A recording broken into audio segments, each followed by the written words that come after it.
DC Tyrant. This video is purely for entertainment and does not infringe on copyrights or laws. The rights to the novel and image belong to the original author. We do not claim ownership.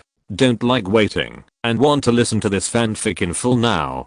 Subscribe to our Patreon, where you'll find the best fanfics. Chapter 151, The Ultimate Weapon. He raised his head and looked at Sangang. At the same time, a hole was broken in the planet's atmosphere, and other nearby atmosphere surged back to fill it. It was like a sunken gap in the water, and the nearby water would automatically surge up to smooth the gap and fill it up.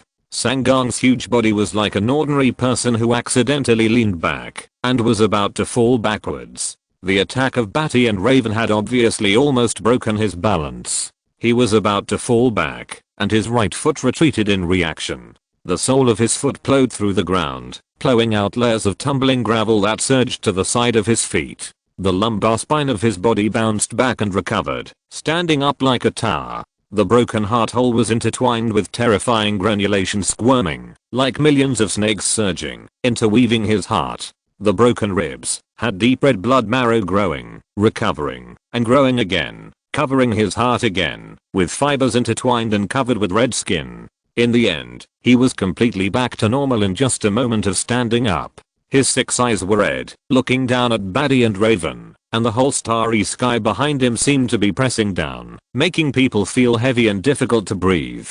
Raven's face was pale and ugly, and she took a breath of cold air. She knew that she couldn't kill Sangang, but she didn't expect that such an attack would not hurt Sangang. Sangang's strength was obviously beyond their ability, and even the damage was just a little bit of itching for Sangang, which was hard to accept. Take out the weapon, Badi said. His voice was cold and hoarse, and the parts that were constantly torn were also constantly reorganized by the vocal cords. He saw that Sangang was not seriously injured. Obviously, the attacks of himself and Raven did not cause him fatal injuries. Raven's eyes struggled, gritted his teeth, and a ball of light appeared in his hand. The ball of light was mysterious, bright, sacred, and filled with justice. He even felt the breath of justice, faith, hope, and light. She handed the light ball to Badi. Her expression was sad, and she gritted her teeth and said, "It can allow you to control the energy of your body, assist and enhance your body's strength and energy level. It is the most powerful holy weapon of Agaris. But you only have about 1 minute to survive. This is the lost armor of Agaris. For thousands of years, it has been guarding the planet of Agaris. It is the place where all the people of Agaris pray, believe, light and hope. It is the ultimate weapon of Agaris. This is also their guardian holy weapon. Even for thousands of years, they have only worshipped its power, prayed, and believed, allowing this ultimate weapon to absorb the spiritual power of everyone on the planet. The power of the sacred prayer thoughts has not been used for thousands of years, because as this lost armor is gradually prayed and prayed, the power added becomes stronger and stronger, and no one can use it at all. At the beginning, knowing the existence of the 3 palaces, they planned to purify the dark power in Raven's body, and then Raven would use the lost armor of Agaris to deal with the 3 palaces. But Sangang came too fast, and Raven hadn't even purified the dark energy in her body. This lost world armor had no chance to fight at all. No one in Agaris had such a strong will and mental power to control this ancient holy weapon. Raven had many Agaris level magical equipment that could destroy herself and a continental plate, but only this lost world armor could faintly fight against Sangang. She didn't want to take out this lost world armor because taking it out meant that Badi was closer to death. But if she didn't take out this lost world armor, Badi's sacrifice would be meaningless. Putting on this lost world armor meant fighting with the last remaining light of life. With Badi's current condition, he could only use the lost world armor to maintain a 1-minute battle. The lost world armor would adjust his state to the best state, and even guide his greatest power and the most terrifying energy to fight against Sangang. But at the same time, it also meant that Badi's last remaining light would only have 1 minute of life. Without wearing this lost world armor, with the energy growth of Badi's body and the maintenance of his mental power, he could at least last for about a month before gradually fading and dying. But at the same time, Raven knew that Badi was in such a state, with his mental power torn, and the pain in his soul, how painful it was. That kind of pain would tear every cell, tear every mental thought, and tear the pain of the heart. It was already amazing that Badi could hold on until now. She didn't want Badi to suffer. She pitied Badi and felt sorry for Badi, and she didn't want Badi to sink into the abyss of pain all the time, because it was too desperate. Making this choice also made Raven feel painful and struggled in her heart, but in the end she listened to Badi's words, took out this lost world armor, and let Badi make his choice. Sometimes, death may also be a way to get rid of pain. I can let go of the earth and let go of Raven. Sangang's 6 eyes were red, and the red light revealed evil desires. He didn't want Badi to be damaged in any way, because it was perfect food. He could give up Raven and spare the earth. That was just a small matter. As long as he got Badi, everything could be solved. Raven's pale face was in disbelief. He turned his head and stared at Sangang with wide eyes. This was obviously not what Sangang said. Wherever Sangang went, he only brought darkness and destruction. How could he let go of any planet? Let go of any life? Now, is it a joke? Or a tease? Badi's face was indifferent, and there was a pain that he had to endure in the cold eyes. It was a pain of mental tearing in the bottom of his heart, tearing him apart all the time. In addition, the body was repaired at any time, and then collapsed. The energy was surging at any time and anywhere, and it was like eating, bursting the stomach, recovering, and bursting. It can be said to be a hell-level torture. Hearing Sangang's words about letting go of the earth and letting go of Raven, he subconsciously didn't believe it. If he let it go so easily, it would only prove that he had a bigger intention. No matter what the intention was, Badi couldn't bear it. It was difficult for him to plan for an existence of Sangang's level. His cold and painful eyes looked at the light ball in Raven's hand. The armor called Lost World Armor could give him 1 minute to fight Sangang for his life. I want you. Sangang's 6 eyes looked down from above, and deep desire was revealed in his red eyes as he looked at Badi. I can repair the damage to your body and save your life. As long as you follow me, your life, Raven, and the earth can all survive. Sangang's voice was loud and reached the ears of Raven and Badi. Raven was stunned directly. She didn't expect such a turn of events. This was almost the best result. No one was sacrificed, Badi didn't have to die, and the earth could survive. Raven's lips moved, and then closed again. She raised her head, and looked at Badi. All this still depended on Badi's decision. She hoped Badi would survive, but she also hoped that Badi would not accept Sangang's proposal. She also hoped that she would face everything together with Badi, and she also hoped. She hoped for a lot. The complex thoughts at this moment are hard to explain and can only be left to Badi to decide. No matter what the choice is, Raven has decided to obey and accept. Badi's face is cold, his eyes are cold, and deep in the cold is pain. From the beginning, there was no room for choice. Badi felt that Sangang had a bigger plan for him and had greater benefits from him. Sangang's eyes were naked and undisguised, which made people feel terrified. Badi subconsciously felt that it would not be a good thing, and he would not grow under him. The feeling was like seeing delicious food. This is a feeling that will scare the soul. He was spotted by a demon. Badi directly grabbed the ball of light in Raven's hand and pressed the ball of light of the Lost World armor directly into his body. I choose to kill you.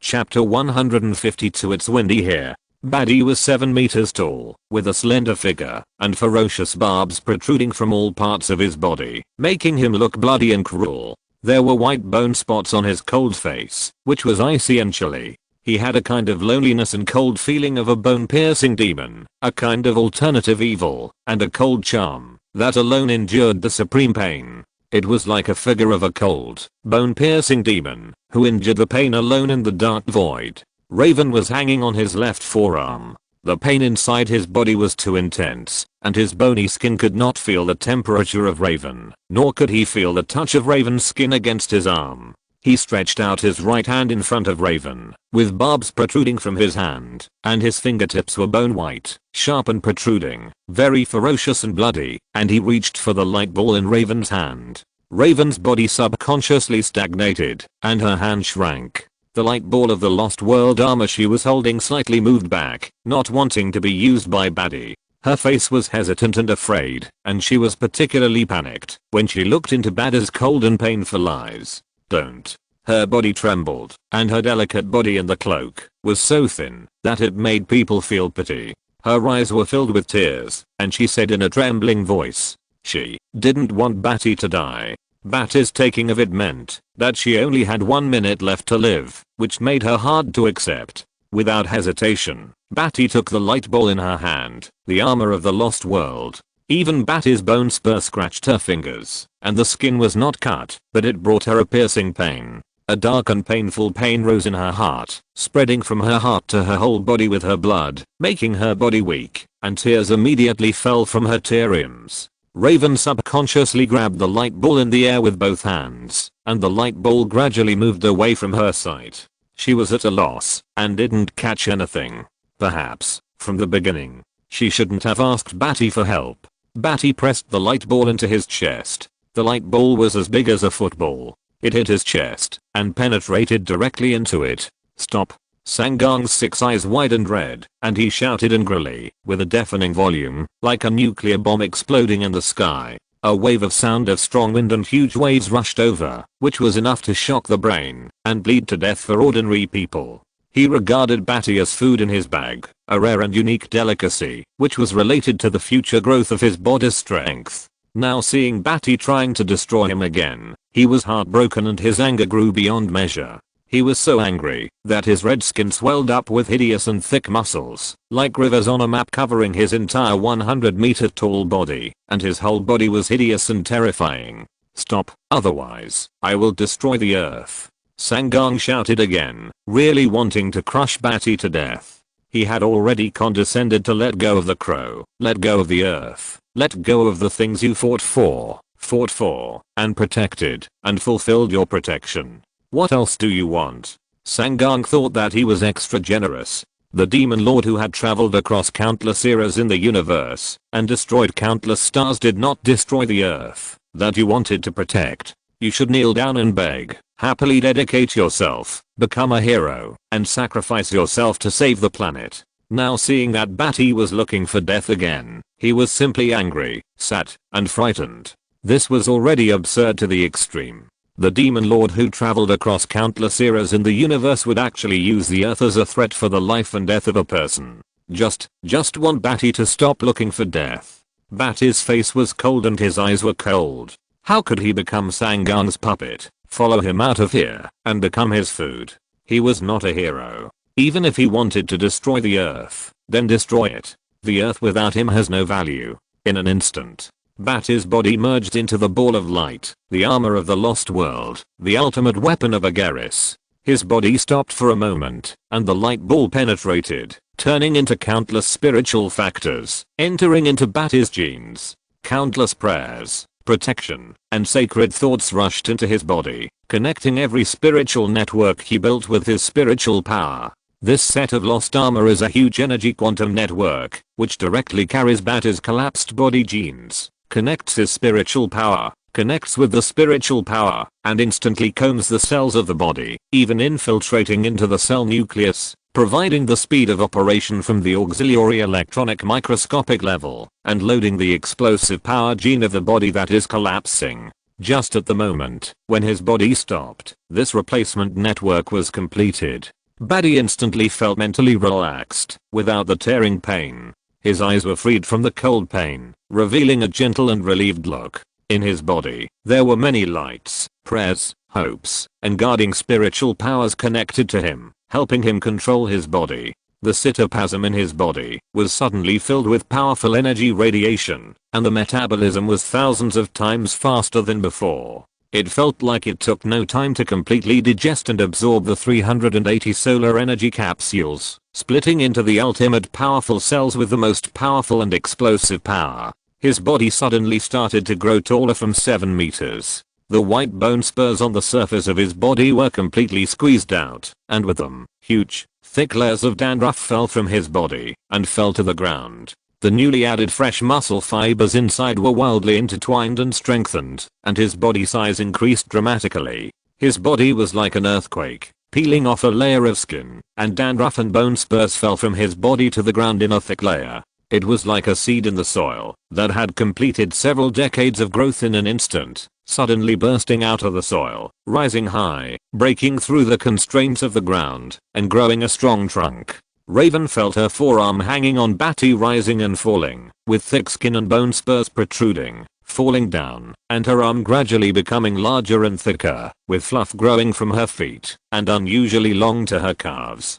From her whole body hanging on her forearm, she could stand steadily on her forearm, and even lying down, there was still a lot of space, like the expansion of an office corridor. Finally, Badi restored his white jade trunk, with scars on his body, a firm face, and the scar on his cheek clearly imprinted there. However, his height was already as high as 100 meters, like a jade pillar supporting the sky, with his chest raised to the starry sky, like a giant. Badi immediately felt the sensitivity of his body, the itching of the hairs blown by the high altitude airflow, the dryness of his skin in this environment, the sensitive pressure of the atmosphere, the gravity of this planet, the control power that was accurate to the microsecond, and the sensitive and active feeling of his body that obtained the power contained in it. With the original auxiliary energy enhancement of the Lost World armor, and the strong and surging power of the cells that have completely absorbed the solar energy capsule, the gene stimulated the ultimate power. He did not feel a trace of mental burden. It was like he had completely opened his genes and reached the final split and the most powerful moment, just like the old lady lifted the car to save her grandson, the kind of power that exploded from the depths of the genes, the power that would kill him immediately after the explosion. Badi was in this powerful feeling. For only 1 minute, he had a feeling of insight into everything. Atmospheric molecules, heat energy, air pressure, temperature, gravity, atmospheric distribution, structure, movement laws, and the particles in it floating slightly, all were clearly seen, heard, touched, and felt one by one. This was an extremely clear sense of insight, stronger than any other time, and insight into the essence of this world more. Badi's eyes were no longer cold, and there was no suppressed pain in his depths, but this indifference, as if he had seen through life and death, made Raven feel even more heartbroken. He was able to have lofty ambitions and goals, could withstand setbacks, endure pain, plan for the future, plan for the earth, and face life and death calmly. No matter how unyielding or indomitable he would not feel that his death was a pity. From now on, he only had 1 minute left to live. Badi picked up Raven on his forearm, and a golden energy shield covered her. He let her cry and slap the shield, and her tears flowed like a fountain, but he ignored her, and just threw her back, away from this sacred peak, across the golden light, and flew to the far horizon. It's windy here, you leave first. Chapter 153, Planetary Level Battle. Raven was protected by a protective shield that was emitting golden light. She was caught by Badi and streaked a stream of light in the distance of the sky. Soon, she controlled her resistance slightly, hovered in the air, and stopped. Looking at the god peak from a distance, there was an extremely violent planet-destroying wave. The atmosphere was pierced again, and the entire god peak trembled, shivering and shattering countless rocks. Another huge circle of dust waves erupted and rolled around the god peak. At that moment, Badi cherished time, and did not give Sangong, who had a lot to say, a chance to get close. His huge body was not slow, on the contrary, it was so fast that it was hundreds of times the speed of sound, and the atmosphere was blown up, and a hole was blown in the atmosphere. Kicked with a side knee and a horizontal elbow, Sangong was beaten to half kneel in front of him, and the dark and cold stone chair at the center of the suspended cross corridor was also hit by Badi, who held Sangong's body and sank him down, falling into the blood sea of the god peak, setting off a huge wave. The cross corridor started from the stone chair in the middle. It could not withstand the strong force, and large pieces of it broke off one after another, and fell into the hollow god peak. Inside the god peak, the blood sea was surging with raging waves, and the blood was surging like a storm. Badi and Sangong fought fiercely in the blood sea. Simply put, Sangong was beaten by Badi and cursed his mother. He was angry and heartbroken, just like a young wife who loved Badi deeply. She was abused by Badi and was afraid that Badi would hurt her. She deeply loved Badi as a food. Damn it. Stop it. Sangong's 6 eyes were glaring with terrible anger. Although he had injured the hammering of Badi's power that was enough to destroy the planet, and was beaten into the depths of the God Peak by Badi, and was trampled violently by Badi's feet on his chest, he still felt heartbroken for Badi, and was afraid that Badi would use too much force and hurt his soul. Then, Sangang's deep affection and anger for Badi resulted in Badi's continuous punches and kicks, which directly hit him to the core of the center of the Shenfeng again, more than 23,000 meters in the center. The two of them directly punched through the Shenfeng, and violent lava rushed up to the sky. The lava over 3,000 degrees burst out from this gap in an instant. In a doomsday scene, Shenfeng ruthlessly erupted. The long-contained lava, sulfur, and the smell of burning filled the sky. The rumbling sound shook the entire planet. The violent thick black smoke enveloped the entire Shenfeng. The sky was filled with black smoke, and turbid red lava materials gushing out, and it rained a violent lava rain.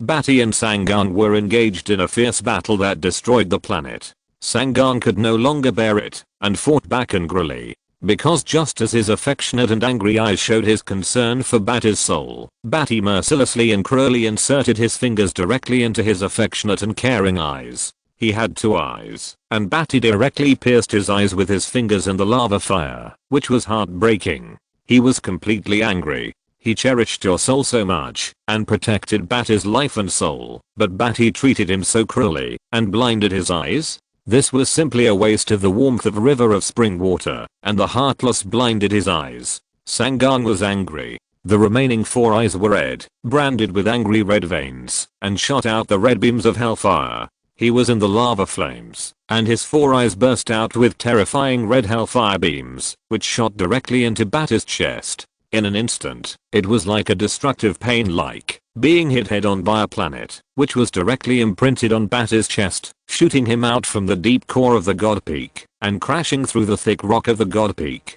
At one time, a powerful red beam formed by four red beams of light appeared in the sky. This beam of light shot out of the God Peak, and crossed most of the planet's continent, leaving a shocking and hot breath in the sky, which was extremely terrifying. Badi was directly shot out of the atmosphere by this strong hell beam that spanned most of the planet and shot into the vacuum of the universe. The huge and silent reaction shot to the satellite with many podholes, which was slightly larger than the moon on Earth. This was the moon of the planet Argolis. The entire Argolis moon satellite was smashed into an extremely huge deep pit. The moon was silent and stagnant, and then it was shaped by the powerful impact, and began to break away from the orbit of gravity around the planet Argolis, and flew towards the deep space. The overly powerful impact instantly shook this satellite, which was similar to the moon, and revolved around Argolis, out of orbit. The gravity between the planet Argolis and the satellite disappeared, and the water in the ocean would quickly shift horizontally. A huge tidal tsunami began to form, sweeping the entire planet. The sea water will continue to impact from east to west, or from west to east, sweeping the land with lower altitudes. It is conceivable that at least 1/10 of the land of Argolis will be swallowed by the tsunami. It will cause devastating planetary fluctuations. Without the traction of this satellite, the planet Argolis will rotate faster, and the time on the planet will be reduced, and a day may only be 3 hours. The surface temperature can even reach 300 degrees, becoming an alternative planet. It will not adapt to this change of losing a satellite until a long time later. That time may be hundreds, thousands, or tens of thousands of years, when the biosphere will be formed again. Badi's face was firm, and his eyes flashed with pain. He lay in the giant crater of the satellite, with a huge hole burned in his chest. He saw the hardened white spine deep inside. Compared with the pain of mental tearing, the pain that reaches the depths of the soul is undoubtedly much lighter, but this instant destruction and evaporation of the flesh also caused huge pain and damage, and the nerves were almost collapsed and burned. With his current body's great sensitivity, this was enough to drive him crazy. He couldn't help but flash a horrified pain in his eyes. His internal organs were completely evaporated, and only his hard white spine could withstand the impact of the light of hell.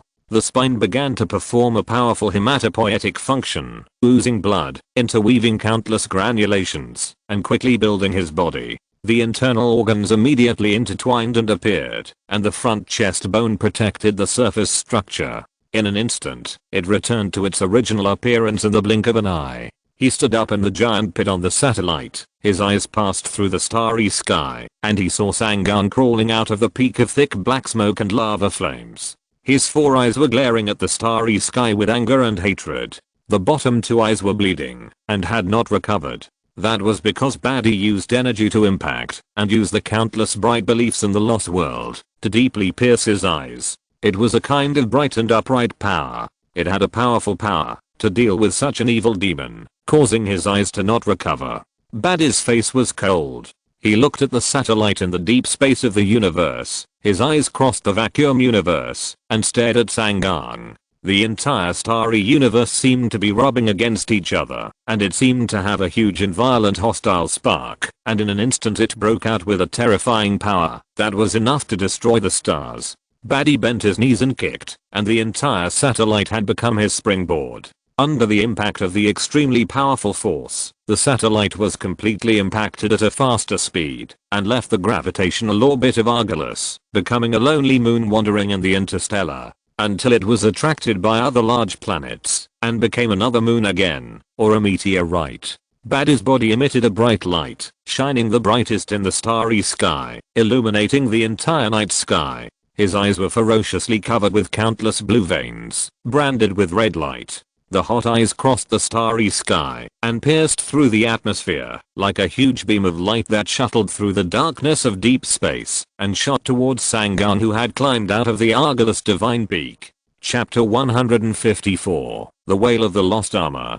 Zatara's heart was heavy. He was setting up a magic circle to cover the Earth and disrupt the latitude coordinates of the Earth's space at the other end of the world. However, the huge noise in the whole Agaris transmitted a terrifying wave, huge air ripples, and huge atmospheric ripples that shook half of the planet. He paused for a moment and was confused by the violent wind and sand. The sand scraped across his face like a blade, burning. He stopped casting magic, and the magic wand made of Olympus vines was stuck on the ground by him, holding it tightly with one hand. The magic circle on the ground was covered with sand, but this would not damage its effectiveness. Zatara's skinny body was covered with a large dark magic robe. He squinted his eyes, his heart was heavy, and he looked up in the wind and sand. He saw the far end, the center of Argolis, above the peak of the God Peak, connected to the top of the sky. Lava was rising up. Thick black smoke polluted a large area of the atmosphere. Within sight, the whole world was filled with black smoke, gushing out flaming lava, and the entire atmosphere began to be destroyed. At this end, he could smell the strong smell of burning sulfur, and feel the temperature suddenly rise sharply. This is the end of the planet. He saw a huge hell light, containing a beam of light that was enough to destroy the world and split the intercontinental continent, crossing the sky and shooting Badi onto the moon of Argolis. From then on, the moon was impacted and left the orbit of Argolis, becoming a meteorite in the deep space. This thrilling scene of star destroying was simply horrifying. Such a fierce battle meant that Badi and his team failed. If they could successfully pull Sangan into the spiritual world, there would be no battle on this planet. Whether they were alive or dead, they would be in the spiritual world and would not affect the outside world. Zatara raised his head with worry in his eyes. If Badi couldn't stop Sangan, then no one would be able to stop Sangan. The Earth would also suffer the same fate as Agaris. At this time, a dazzling light shone in the starry sky, like a small sun emitting the light of embers. In Zatara's eyes, a beam of heat vision, as thin as a silk thread, burst out from the starry sky. That was Badi's attack from the moon. This heat vision tore through the atmosphere of Agaris, and wherever it passed, there were ripples of air explosions, and the ripples seemed to penetrate the terrifying power of space. The heat vision beam shot down from the starry sky and shot towards the middle of the God Peak, which was spewing thick black smoke and spraying huge amounts of lava. This shot directly swept across the entire God Peak.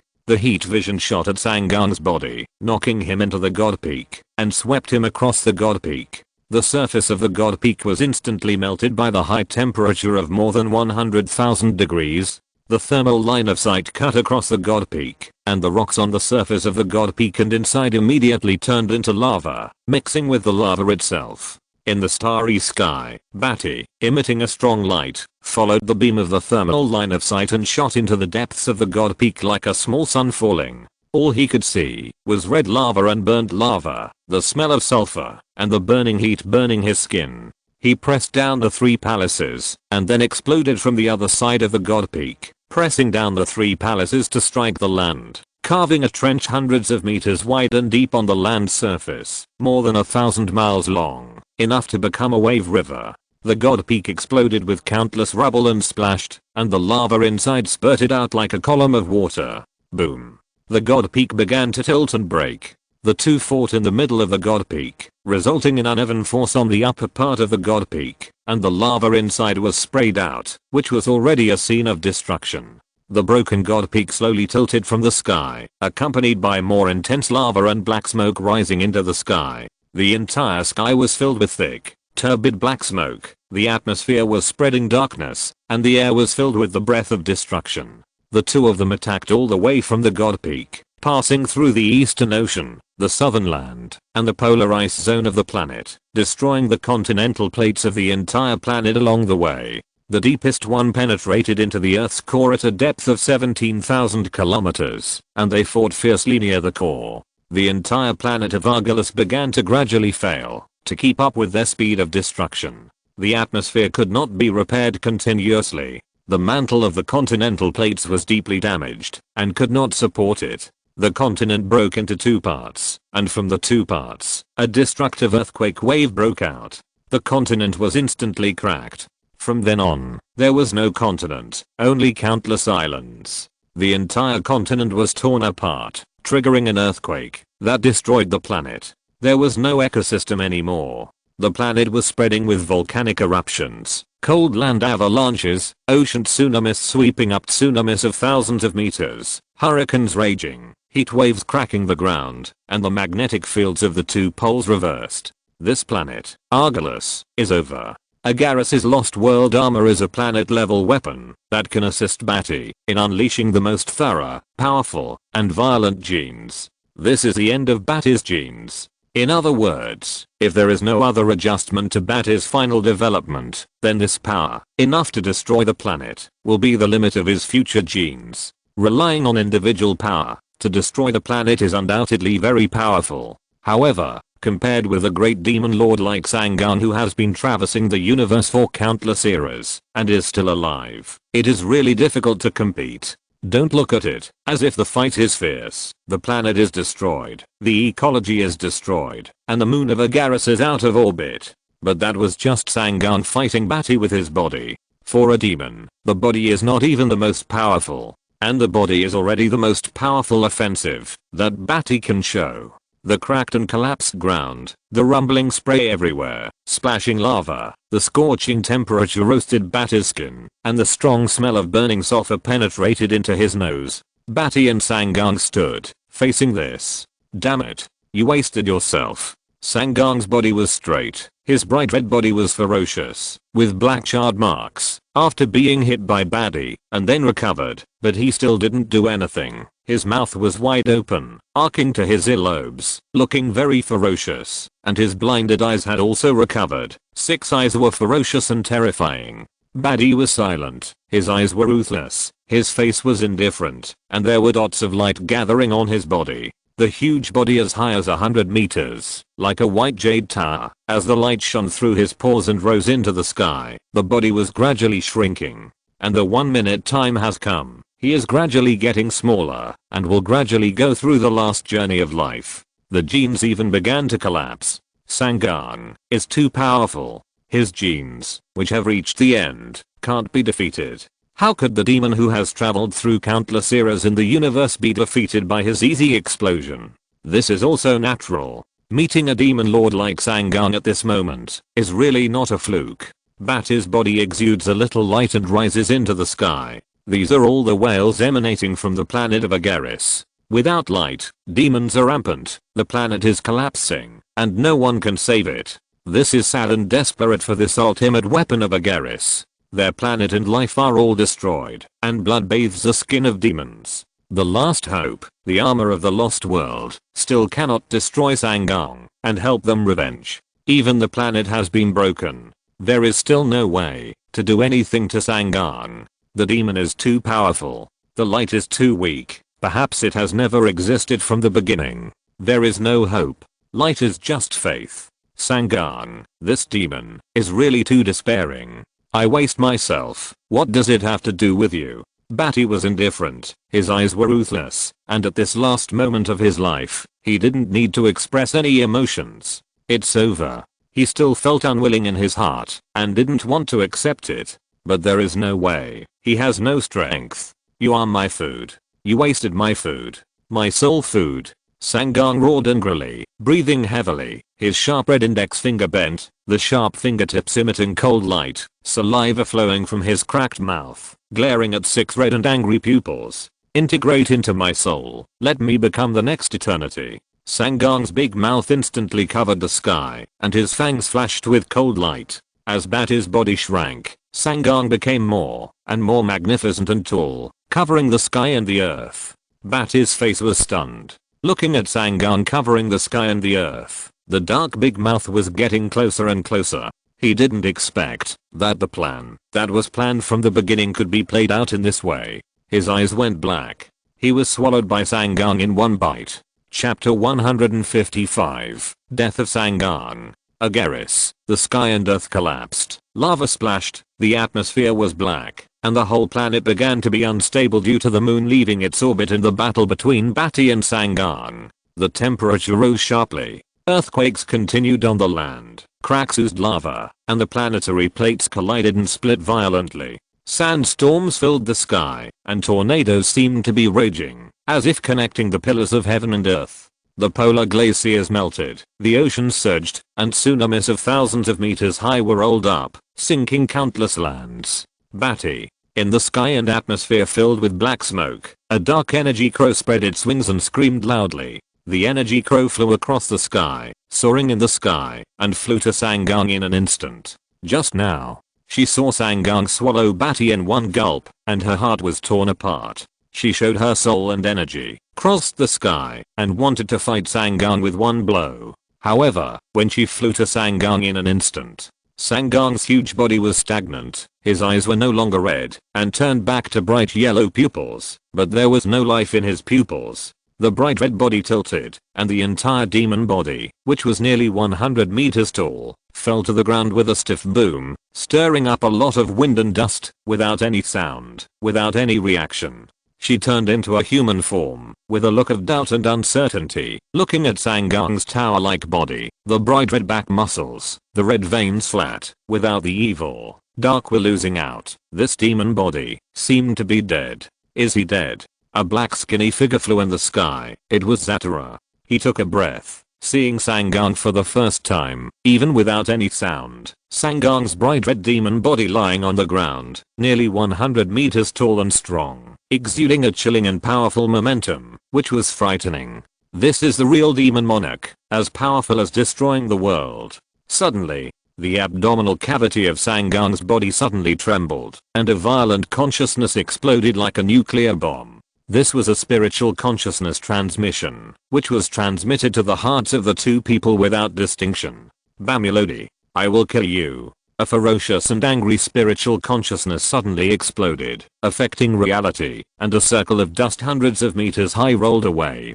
This spiritual consciousness exploded in the hearts of the two people, making their heads buzzing, and their brains were blank for a moment. The two people's spiritual power and soul were strong, and this kind of spiritual explosion without a specific target did not affect them too much. Raven recovered first and shook his thin body. Badi killed him. Raven was shocked. Sangan's spiritual consciousness disappeared, which meant that Badi pulled him into his spiritual world and eliminated Sangan from the fundamental will. This Sangan was just a projection, not even 1/10,000th of the original body. The deepest false soul will of this projected Sangan would be very weak, and there might even be no soul will in it, because if a piece of soul was torn off from the original body and stuffed into this projection, it would undoubtedly be a waste. Obviously, Sangan did not have a high-end design for this projection, as they expected at the beginning. As long as Sangan was pulled into Badi's spiritual world, Badi could easily defeat him.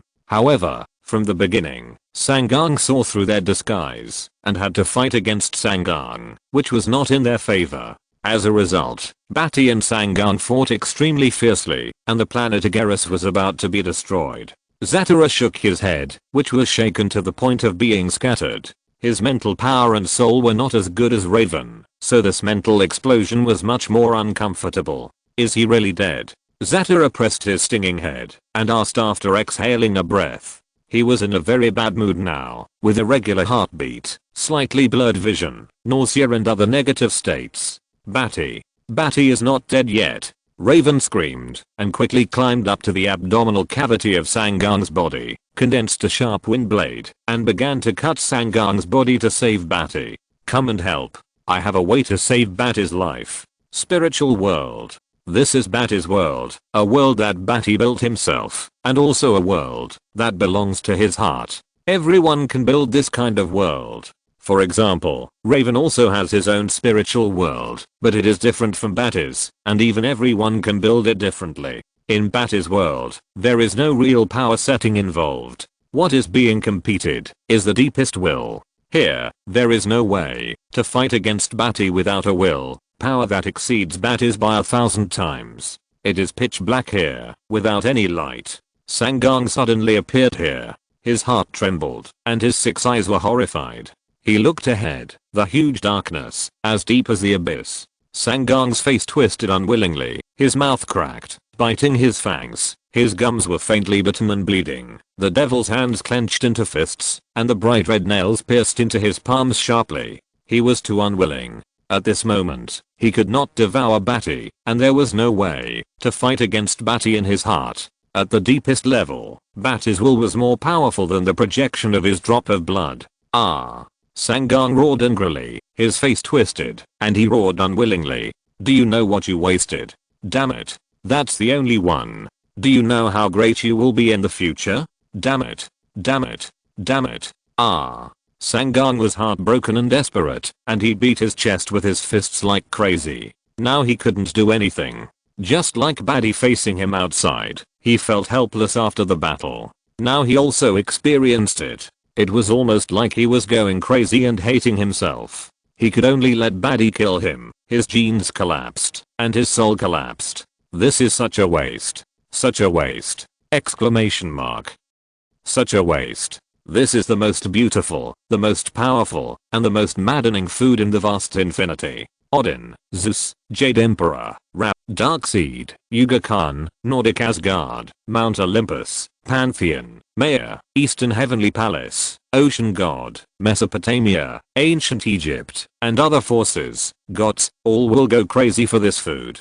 This kind of food is simply crazy. It can make the only god in the entire god's domain crazy, even crazier than obtaining the source. But now because his own projection will is not as strong as Badi's will, he has no way to eat Badi, and can only let Badi's soul collapse on its own. This is such a waste. It makes him hate it and go crazy. Suddenly, the darkness in front of the 3 palaces, a huge torrent from above, tilted down, covering the darkness, and then slowly lifted up from the bottom, and the deep darkness appeared in front of the 3 palaces again.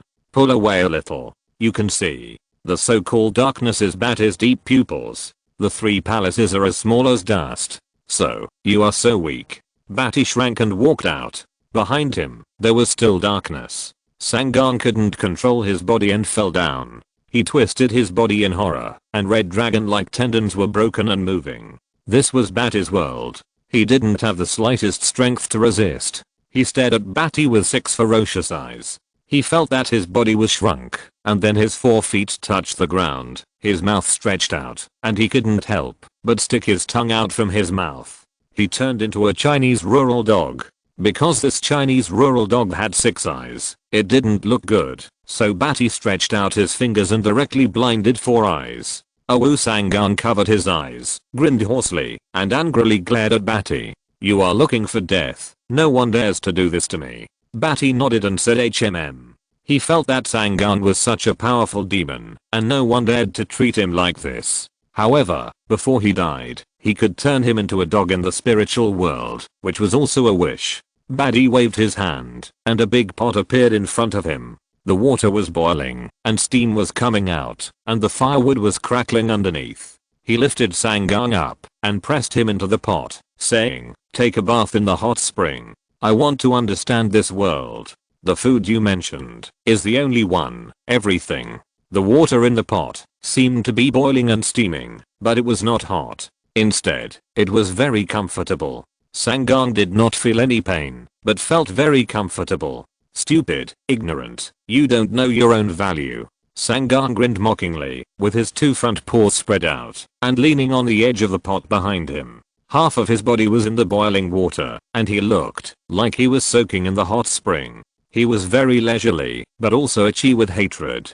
Badi saw that Sangong was still so arrogant, even though he had turned into a dog, so he added SYNOPSIS, star anise, pepper, and tangerine peel to the boiling water. If you're listening to this novel on a channel other than Fanfic World, it means they downloaded and uploaded it without effort. We cordially invite you to visit our channel, Mundo Fanfic Novelos. There you'll find the original version of this story and you can explore many other novels of various genres. We're waiting for you to immerse yourself in a world of incredible novels. Chapter 156, The Devil's Temptation. Chinese rural dog, Sangong. The dog's face sank. He felt the hot spring began to get a little hot, and a strong hot pot aroma began to spread to his nose. Even he himself felt that the aroma was so delicious that he drooled. It can be imagined that he will be cooked and eaten by Badi in a while. If you want to see the grandeur of the world, you should be in awe of me. Sangong grinned. He had never tried such a thing before, and he would be turned into a dog and become someone else's meal. After such a fierce battle, Sangong could predict the final result. His projection would not have any good end. If it weren't for Badi's soul will being so tenacious and possessing its special properties, there would be no way to pull him into the spiritual world and deal with him. Even if he was just a drop of blood from the original body, plus a little information projection on the soul, it would not be harmed by the natives in the multiverse. This clone of his has also been in this universe for a long time. Except for the fact that he would avoid and converge when encountering other clones of the only existence. It is difficult to be killed in this universe. At most, he would be sealed up and do nothing. But Badi, by pulling him into the spiritual world, can destroy himself with the deepest soul will. Because Badi's soul is too special. This specialness is the only potential characteristic that the soul will projected by Sangong does not have, because the original body did not tear the soul into this projection. This projection is just a will derived from the soul projected by itself. Facing the natives of this universe, no one can destroy his soul will, because he is the only existence. Even if he projects this weak soul, the natives cannot destroy him by using the spiritual world. Only other clones of the only existence, plus some strange things, and the special soul of Badi can destroy him. Because that is the soul with the only potential, the soul with the only potential to transcend the multiverse, and not be bound by time, space, and rules, which makes it difficult for the will of Sangong's clone to resist. That's why Sangong wanted to absorb Badi's soul as food before his soul disappeared, because eating Badi would turn his illusion into reality, and his strength would increase exponentially. But because he was close to Badi's soul, he was directly pulled into the spiritual world by Badi, and he had no power to resist. He could imagine that all the unique existence clones in this universe would inevitably die one by one if they met Badi and were pulled into the spiritual world by him. But now Badi's soul was about to collapse because of him. Sangong wanted to cry, but had no choice. He became the first victim, and he actually served as a pawn for other unique existence clones, and eliminated a threat for them, which made him furious. I'm a dying man, and I'm in awe of you? Badi glanced at him coldly, and a pair of dark brown wooden chopsticks appeared in his hand. He stirred the big pot, that had begun to emit a strong aroma for a few rounds. The aroma rose up, mixed with the mouth-watering rich meat aroma. Badi swallowed his throat, and Sangong's dog-faced face twitched fiercely, because the water had gradually scalded his skin, and began to cook. You don't know what my existence means. Sangong's dog-faced face twitched, and then said, the multiverse is just crops, waiting for us to harvest. Crops? Badi paused his chopsticks, controlled the water temperature, let Sangong feel comfortable, and asked, what do you mean? Sangong's dog-faced face eased up, his eyes mocking and indifferent, not looking down on anything in this universe, except Badi. The multiverse is countless universes, just like its name, multiplicity. In the multiverse, there are things that make the only existence increase its strength. Source. Sangang mentioned the source, and his eyes glanced at Badi. Obviously, Badi made the only existence crazier than the source. So, your projection, the clone, will appear here. Badi nodded, and he understood why Sangang was here, and the comics also said that the source is something that can directly lead to becoming a god. Then why doesn't your real body come directly? Is it because you can't enter the multiverse? Or are there too many of them? Your real body has gone to other universes? Asked Badi. Outside the multiverse, there is a strange space, the end of matter, the protection of time, and other universes. A guy named Flash gave it an appropriate name, the Speed Force Wall. The Speed Force Wall protects the multiverse and wraps the multiverse. Even if it is the only existence, it will be trapped by time. Time cannot harm the only existence, but it can make the only existence forever explore a way out, and explore a path. That is a meaningless existence. There is no only existence that wants to keep running forward and can't run to the end. That will only make the only existence irritable. What's more, the multiverse, any universe, can't bear the arrival of the only existence. Once it arrives, the information will be dissipated, and the entire universe will collapse. In this case, the only existence has set the rules, and can only send clones into the multiverse to collect sources. Now my clone is just a drop of blood from my original body. Sangang pulled his dog mouth, revealing his fangs, and looked at Badi with arrogant and mocking eyes. What, do you feel that you are very small? Badi was speechless. This world is really not as simple as reading comics. Simply hearing Sangang talk about the construction of the world universe made Badi realize that the entire DC world is not as simple as comics. He really entered this time, faced the feelings of many people, and deceived many people. This kind of emotional fluctuation, material experience, and the fight with Sangang's projection, and after listening to Sangang's words, he felt the grandeur of this world. This world is so grand that it can't be explained in comics. On the Earth, it is really small. Although this Earth is said to be the center of the universe, it is only one of the countless universes in the multiverse. There are countless other universes. This world is so big that he can't see it all. It is really difficult to see such a realistic universe with the previous comic vision.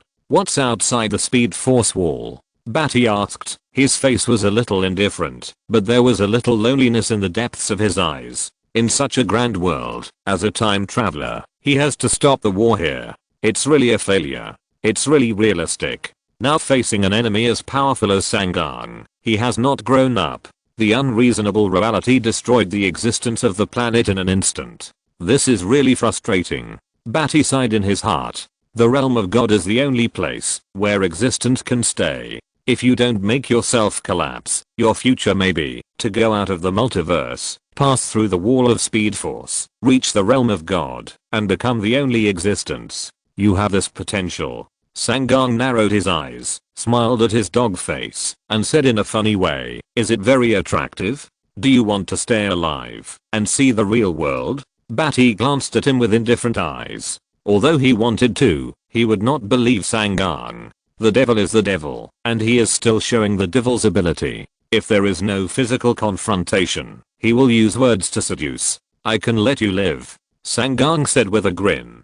Chapter 157 Eat the Three Palaces. Badi pondered. He was tempted by Sangang for a moment, but soon calmed down. He was very clear about his current situation. In the spiritual world, time basically does not exist. Even if he spent a few years here, it would only be a few tenths of a second outside. In this situation, he could clearly feel that his cells began to separate, the cytoplasm dried up, and the electron-level particles inside were running weakly, almost stagnant. The spiral chain of physical genes was gradually dispersing, and his remaining mental power was as weak as a silk thread. Like a silk thread pulling a large truck, it was torn apart by the particles of the disintegrating gene chain, and could not even barely maintain it. In addition, the Kryptonian gene had actually firmly homogenized Badi's soul inside. As long as the gene collapsed, the soul would naturally disperse with it, and could not be saved. Unless the code of life appeared in front of Badi immediately to repair the defects, and stabilize the gene, His gene chain that was gradually disintegrating could be avoided.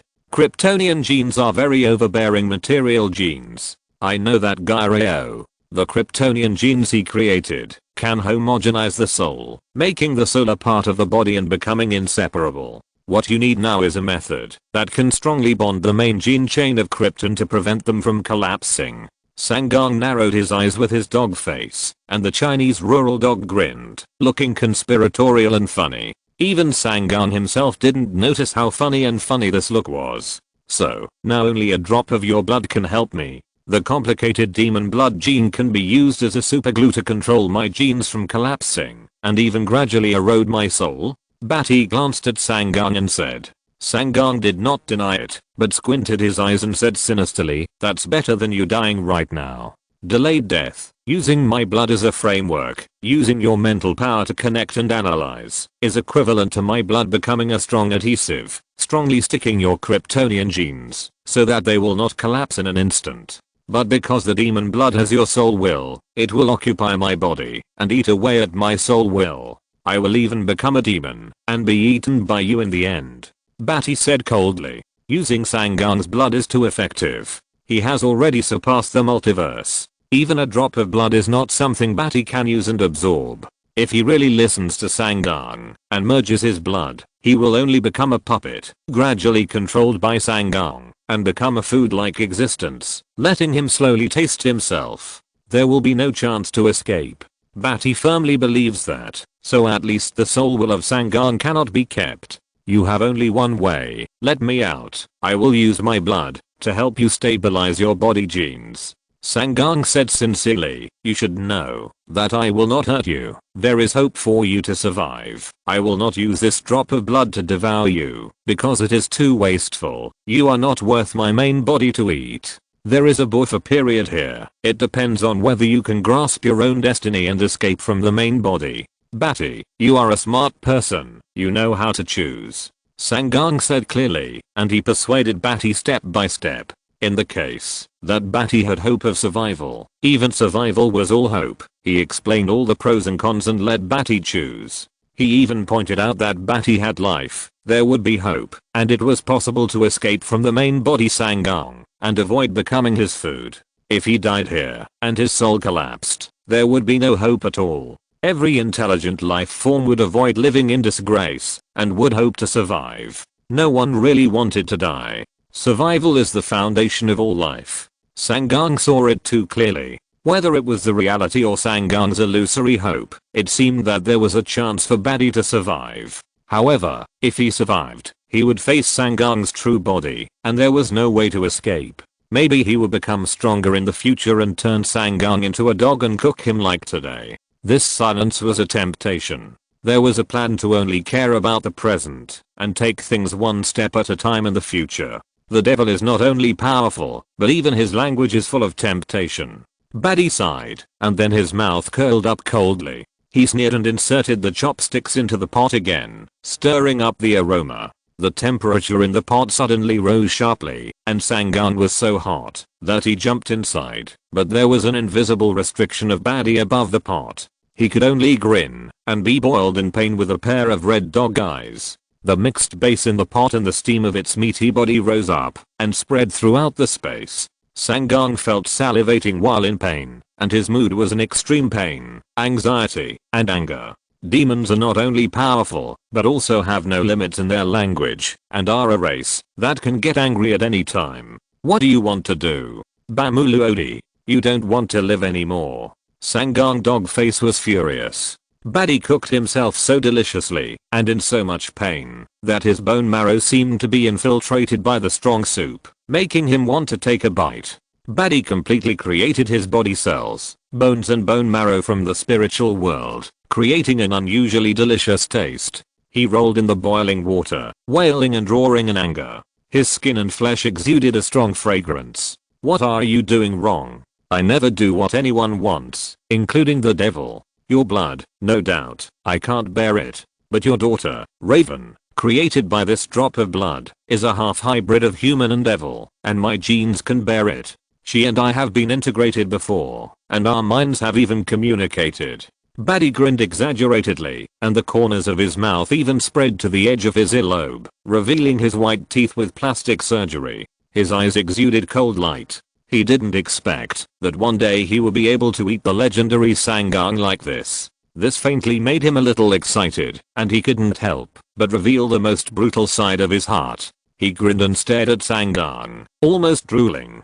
The aroma of the boiling soup spread out, and it became hotter and hotter. The strong meaty aroma spread with the steam, making him squint his eyes. It was really a human enjoyment. Sangang roared angrily in the boiling water, staring at Badi with his dog eyes. Badi looked more devilish than a devil, which made Sangang, the devil, feel cold. Sangang's clones traveled across multiple universes. It's not that there were no clones who died in other universes, but they had never been reduced to food. This was simply the most miserable death of all Sangang's clones in the multiverse, the most inhumane, the most tragic, and the most delicious. Bamulodi, I will kill you. Sangang was so angry that he was about to explode. Then he saw that Badi's mouth seemed to be infinitely wide open, covering his vision. Under his cold and angry gaze, he swallowed him in one bite.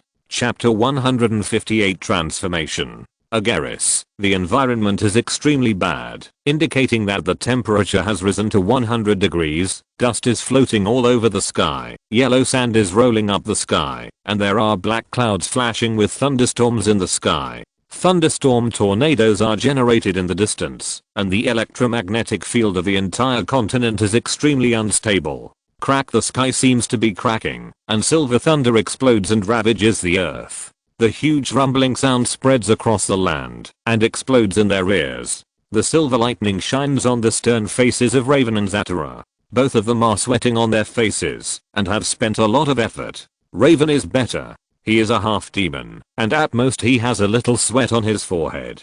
Zatara's human physique can't withstand the temperature of this boiling water. His mouth is dry and his white magician robe is wet with sweat, sticking to his body. He feels like a steamed lobster, exuding a red and ripe feeling. Zatara feels his hair curling up, and he can smell the smell of burned hair. Puff! A column of red blood shot up into the sky, like a hot spring fountain. When he and Raven worked together to condense a sharp magic wind blade, cut through the tough red skin, and cut open the dead body of Sangang, the blood rushed out of Badi. Zatara quickly gave himself a magic shield, covering himself and Raven to avoid being looked down by the devil's blood, and at the same time, condensed water vapor to cool his body. For a moment, it was like entering an air-conditioned room in the dog days of summer, and every pore was enjoying the coolness like eating a popsicle. But this effect requires continuous magic power, and facing the increasingly severe weather outside, it will not last long. They stood on the back of Sangang's gradually withering and inactive body, and blood rushed up like a spring. He is collapsing. Zatara stared at Badi and said.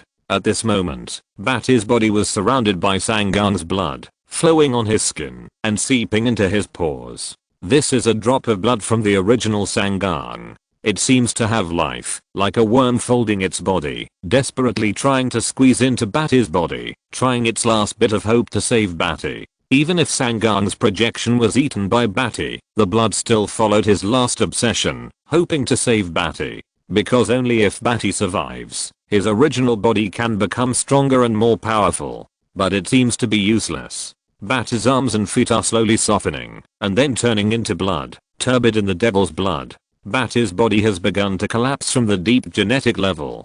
Protect me. Raven's eyes were stern, and she made a prompt decision.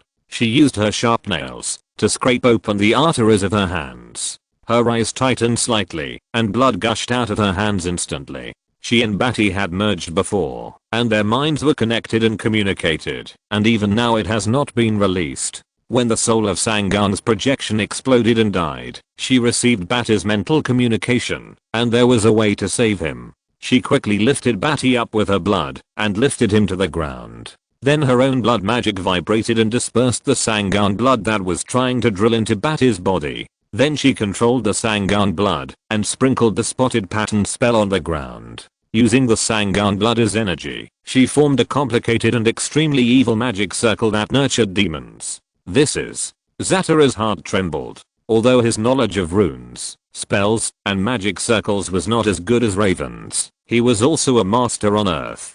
How could he not see that this magic circle constructed with Sangan blood seemed to be a magic circle that created evil things? There were even a few spells that Zatara had taught Badi and shared with Raven, and then Raven used it to combine with the Agaris rune system to refine it. Zatara held his breath slightly. If Raven wanted to turn Badi into an evil demon, it would be better for Badi to become a hero and die.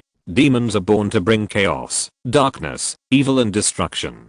To be honest, even for a half-demon like Raven, if he was not facing a more powerful Sangang, Zatara would find it hard to believe her. Is he going to transform Badi into a demon now? He held the magic wand made of twisted Olympus vines, and his hands were sweating a little. The skin of his palms rubbed against the rough texture of the vines, and a trace of murderous intent suddenly rose in his heart. Demons are born dark, which is engraved in his bones. His face changed. He raised the magic wand of the vine. As long as we use the energy provided by Sangang's blood and use my half-human half-demon blood to forcibly bond his original genes, it will be enough for him to survive, but his power will be weakened by the rejection of the two genes. He won't become a demon. Raven has the talent to feel other people's emotions. He felt Zatara's murderous intentions and instantly understood his worries. He was afraid that Badi would become the next demon and do something to the earth. After all, the battle with Sangan just now was too terrifying. Now the Agaris was full of raging winds, tornadoes rising, tearing the earth apart, thunder and lightning, tsunamis flooding the earth, polar glaciers melting, and air temperatures exceeding 100 degrees Celsius. Everything meant that the planet was on the verge of destruction. If the earth became like this, the disaster would be unimaginable. Zatara's face was complicated. He is a hero, saving the earth. Raven said weakly. Her pale face was haggard, and she was sweating profusely. She did not stop her movements, and the blood splashing from her hands stained Badi's body. Badi's body, arms, and legs had turned into blood. His gene sequence was loose. His cells could no longer divide, and the genetic information on the messenger RNA, obtained by DNA, stopped being transcribed. The process of synthesizing proteins began to stagnate. The stop from the genes had already caused the body's functions to not respond. If he was a few seconds slower, Badi would be turned into a stream of blood and completely disappear. The blood in the three palaces on the ground gradually lit up and began to charge Raven's magic. The wind began to blow over, and the sky was filled with yellow sand. The sky was filled with thunder and lightning. The environment was dark, and the wind was howling. Zatara was silent. He looked at Raven's thin back with complicated eyes, and then looked at Badi, whose limbs had turned into blood. Obviously, Badi had never thought that the one who could really kill them at the last moment would be Zatara, who had never tried to face Sangang. Zatara narrowed his eyes, and with a bang, he pushed the Godvine wand into the ground with force. Thick vines immediately grew from the top of the Godvine wand. The thick vines with a green glow spread out, layer by layer, covering several layers, forming a big bowl, upside down, isolating Raven and Badi from the wind and sand, and protecting them. Raven breathed a sigh of relief. Suddenly, the magic circle formed by Sangang's blood lit up with a fierce red light. Chapter 159 Self-Barrier. After Badi ate the soul of the three palaces projection and completely destroyed it, he lost his clear thinking. Chaos, a feeling like having a high fever, burning to the point of being confused, and without conscious awareness. The deepest spiral genes in his body began to gradually disintegrate, and then the blood of the Raven entered his body, undergoing a violent repair reaction. His body's gene body was naturally resistant to magic, and had a weakening effect. In addition, his consciousness did not resist, and even cooperated faintly. Now the blood of the Raven was like a sturdy man, forcibly gathering his genes, but not forcing them too much. The genes of the Raven's blood penetrated into the genetic information and instantly changed Badi's genes. The genes that had almost no ability to act, and the CI's acting element had almost no gene expression, began to act slowly after the Raven's blood was injected. Two different enhancers merged with the reverse factors, and the response element combined with the activated information molecule excytosomes, and began to regulate the specific DNA sequence of gene expression.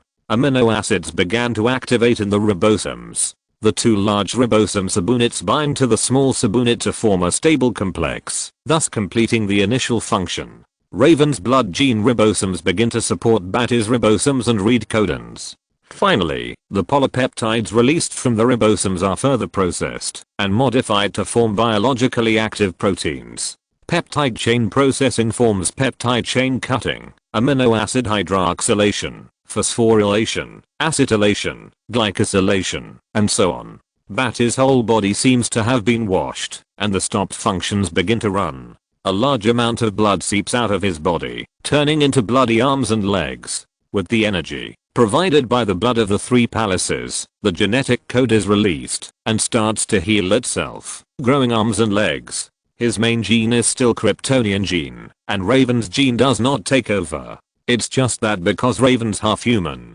half demon gene and Badi's gene fused and reacted, forming a new gene spiral chain. It looks like there is a shadow under the main gene spiral chain supporting the integrity of the main gene. In fact, neither Badi nor Raven has the ability to manipulate genes in such a precise manner. These genes are only operated under external influences: Raven's blood transfusion, Sangang's blood energy magic circle, and the constant hints from Badi's soul. Badi's soul itself has been integrated into the genetic information. This is actually a subconscious self-help method of Badi's soul, which naturally produces a kind of adaptability. It is as if hundreds of thousands of years of evolutionary adaptation have been skipped in an instant, from apes to humans. Raven's blood and Sangang's blood energy supply are like external environment promotion, allowing him to grow and grow a body suitable for himself. This is more frightening than breaking the genetic restrictions. This is the special nature of Badi's soul, a self-help reaction.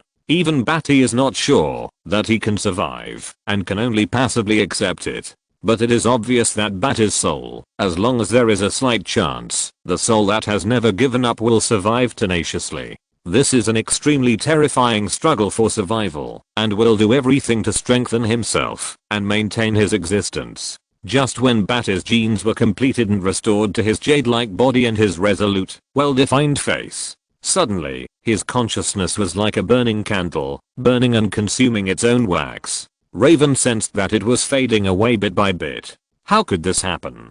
Raven's pale face became even paler, and she was sweating profusely. The sweat stuck to the corners of her eyes, wetting her eyelashes. Sweat seeped into the corners of her eyes, making her eyes feel sour and dry.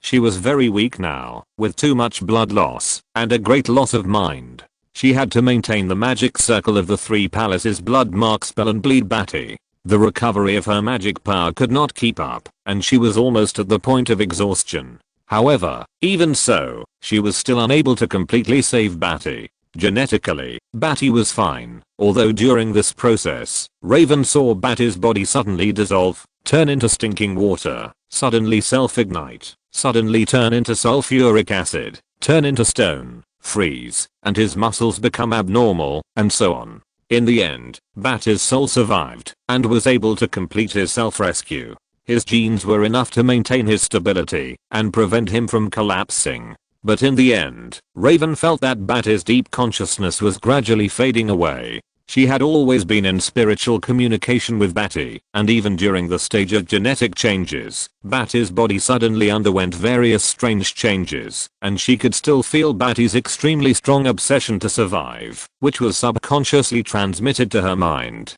Just when Badi recovered his white jade-like body and his resolute, well-defined face, suddenly, she felt that Badi seemed to be fading away, and was about to disappear bit by bit. He is trapped in a self-barrier, which hinders his recovery. He has not completely withdrawn from his own spiritual world, but is trapped in it, experiencing the reincarnation he created for himself, which is constantly repeating, which will directly erase his consciousness. Zatara's eyes were stern, and he instantly understood Badi's situation. Badi was trapped in a reincarnation of self-barriers, constantly burning himself, and trapped in his own spiritual world. He can't come back. This body will eventually become a corpse. I'll bring him back. Raven's eyelashes were wet, and the whites of her eyes were protruding with bloodshot. Salty sweat entered her pupils, which was very salty and sour, and stung her eyes. She was breathing heavily, and her delicate body was sweating profusely. She climbed onto Badi's body. Her face was pale, and she resolutely put her forehead covered with dense sweat on Badi's forehead. It was as if there was a high-pitched bird cry, and a little crow appeared on Raven's forehead, and went straight into Badi's body. Are you crazy? Zatara's face changed drastically, and before he could even stop it, Raven's soul consciousness had already entered Badi's body. A person with such a strong will as Badi falls into the barrier of self-disorder. Unless he can come out by himself, anyone who enters his spiritual world will probably be led by him in a daze, and will continue to reincarnate together until death. Dang. A deep bell sounded, and it kept echoing around. The eyes were bright, and there was some dazzling halo. This is a white Western church, a Gothic dome building, with a spire, complex, gorgeous, and white. There are green trees nearby, and the environment is quiet and beautiful. On both sides of the flower garden, there is a clean road. Some formally dressed men and women in dresses walk towards the church. Raven appeared here with confused eyes, and walked forward confusedly with the crowd, and finally stopped in front of the church. She looked up and looked inside. The wedding was being prepared.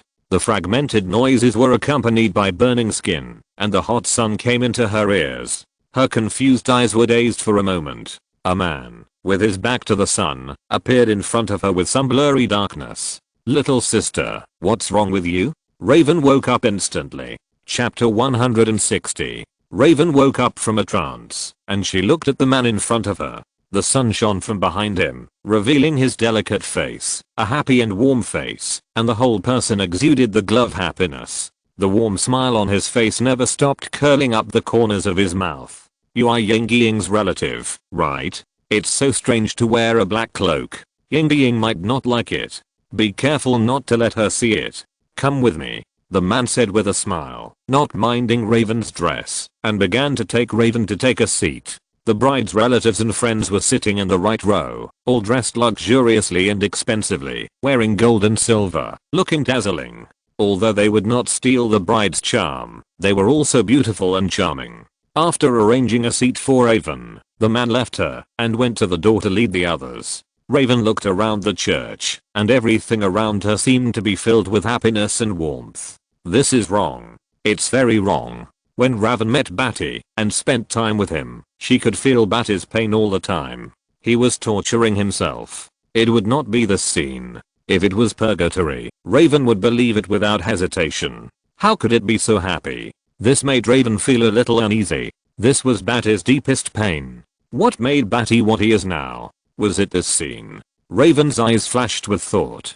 She wanted to take Badi out. There was no clue at all. Why would Ying Ying choose this spare tire to marry? Didn't she have a quarrel with Zhao Xiao? He looks stupid. I get annoyed when I see him grinning. Raven turned around and saw several people in expensive dresses in front of her, whispering and making impatient comments about Badi. She listened carefully to the words around her and probably concluded that the women here seemed to have objections to Ying Ying marrying Badi. She was very puzzled. Why did she marry such an ordinary and mediocre person? Raven stood up, walked behind the man at the door, and patted his shoulder lightly. Someone is saying bad things about you over there, Raven said, staring at Badi's reaction. She still couldn't figure out why Badi looked different here. Even his skin color was different. Was it because of past experiences? Li Wei looked at her in astonishment, as if it was a bit strange, but then smiled brightly. It doesn't matter, I don't live in their mouths. Thank you, the future will get better and better. Li Wei pulled the sides of his suit chest, smiling unusually warmly and confidently, radiating brilliance in the sun. Raven was stunned for a moment. She had never seen such a sunny, warm, trustworthy smile. His smile seemed to be contagious and warm in people's hearts. Seeing this smile, Raven had no doubt that no matter how many heavy setbacks she faced, she could face them happily. In fact, this kind of person who gave him confidence also destroyed everything he had. Raven witnessed all of this. Later, the wedding began. The bride walked in with her father's arm around her, accompanied by the wedding march. Her father's face was still the same as other relatives of the bride. He looked down on Li Wei and didn't have a good face for him. But Li Wei smiled back without resentment. He always believed that the future would be better and better. With hope in mind, there would be a future. After marriage, Lee Wei didn't have a good life, but he had a smile on his face every day, which made people feel that he was the one who lived the best. Raven faded away, following Lee Wei, and saw his experience. Working overtime all night, working on the computer, delivering takeout in a hurry, sometimes taking flowers and delivering them, like a woman, haggling over a few cents in the vegetable market, living frugally. He was sunny and cheerful, honest and sincere. Everyone wanted to be friends with him, but he didn't mind taking advantage of him. Every day, for the smile of his wife, he was willing to give everything he worked hard for, whether it was LV Channel perfume, Channel clothing, Dyer brand. He tried his best to buy it to make his wife happy. On the contrary, his wife ridiculed him for not knowing what LV was, Channel, style, or character. At this time, Lee Wei could only smile and say, "It's enough for me to have a wife who understands." He was playing dumb and laughing, and Raven felt a little heartache. Why did he degrade himself so much for one person? Raven didn't understand, but felt a little heartache for Badi. Then 2 months later, his wife was pregnant. Lee Wei was in a trance for the whole day, as if he was hit by a surprise. At this time, Lee Wei was crazy and stimulated all his potential. He knew that his monthly salary of 5,000 yuan could barely provide his wife with some cheap luxury goods, and it was difficult to support a family with a child. From the moment he knew he had a child, he had no smile. Raven saw that he began to lie to his friends, and he restrained his smile and asked all his friends and acquaintances to borrow money. In just a few days, he owed a debt of 500,000 yuan. He saved 200,000 yuan as his son's future funds. He took the remaining 300,000 yuan and entered the stock market. A month later, he withdrew 1 million yuan. He was completely crazy, squeezing out every brain cell of his brain and bursting out unprecedented wisdom. No one knows how lucky he is to have a happy family, son, and wife as an orphan. People who have families will not understand that kind of desire. He fought hard to maintain and protect this family. How could he bear to let his wife and son endure the suffering he had experienced? Raven has never seen Lee Wei smile like a son since then. He goes out at 4 or 5 o'clock every day, always in the quiet, not to wake up his wife, to investigate information in the streets and alleys, and then comes back to take care of his wife's diet, and only goes out after she is obedient. After a week of investigation and research, he established 2 fruit supermarkets. Unsurprisingly, his efforts paid off. When his wife was about to give birth, within a few months, he had already obtained a bank loan and owned 7 self-employed fruit supermarkets with assets worth 5 million. This is almost a miracle. In half a year, he went from having nothing and a monthly salary of 5,000 to assets of 5 million. The only thing he paid was that Lee Wei's face no longer had the smile that Raven felt warm, and he began to lie skillfully. The only thing that has not changed is that he still loves his wife. All this is for his wife and son. Raven felt a chill in his heart. Lee Wei has given too much, and this kind of sacrifice makes Raven feel cold in his heart. His wife's enjoyment is also a matter of course. Raven feels cold in his heart. Everything he has worked hard for does not belong to him. If Lee Wei knew that, there is no way to know how desperate he would be. Chapter 161 Passage 2. The birth of the baby seemed to give Lee Wei a greater sense of responsibility. Raven was beside him and saw the hope for the future life shining in his eyes. He watched him pick up the baby gently, with a loving face, gently stroking the wrinkled baby like a monkey. Raven looked at him with mixed feelings. The whole space was filled with joy and happiness. As Lee Wei said, when he got married, he was getting better and better in this future. If there was a day when the weather suddenly changed and the sky became gloomy and dark clouds pressed down, it would be from the 10th month of the baby. This is a premature baby, but unusually healthy. One morning when he was 10 months old, the baby who was taken care of by Lee Wei suddenly had a nosebleed and went to the hospital. His wife scolded him. "How do you take care of the child? Waste. If my child is injured, I will not let you go, Lee Wei. You waste." Lee Wei held his breath, frowned, and said nothing. "I also have a share in the child, and I'm also worried. He is a smart man, at least smarter than ordinary people, but he loves his wife more. He can only see his wife through a tube, and he only cares about his wife in many things. It was not until the blood test was done and nothing happened that his wife's face eased, but the baby was held tightly by herself, and Lee Weddy was not allowed to touch him or even look at him. His wife glared at him fiercely. Lee Weddy just thought it was his own fault. Raven watched all this in silence. She was like a ghost following Lee Weddy and walked out of the hospital. The sky was not very gloomy, and it can be seen that it was also this kind of weather at that time, with thunderstorms. Driving the car back home, Lee Weddy proposed to hold the baby and touch the baby several times, but his wife snorted and told him to get out. His wife's attitude towards him was really bad. Those who are favored are fearless. Raven saw clearly from the side that Lee Weddy's efforts and love could not find anyone else who loved his wife more than him, but it also led to his wife's bad behavior, looking down on Lee Weddy and mocking him. There was no gratitude, no return. There was a crack of thunder in the sky, tearing the sky apart. The dark clouds seemed heavier and darker. Lee Weddy's expression froze, and he looked at the blood test report in confusion and panic. Why did a couple with type A blood give birth to a child with type B blood? Why is there a B? Could it be? Lee Weddy's eyes flashed. The child was taken away by the wrong person. The hospital must have made a mistake. So that's how it is. The hospital is so irresponsible. Lee Weddy put down the report, which he was holding tightly, twisted and dented by him. There is a fact that you don't want to believe, because once you believe it, you will lose everything. The home of the soul, everything you have worked so hard for, all people, everything. Raven stared at Lee Weddy. She was sure that this must be Badi's pain, the pain of despair, losing everything.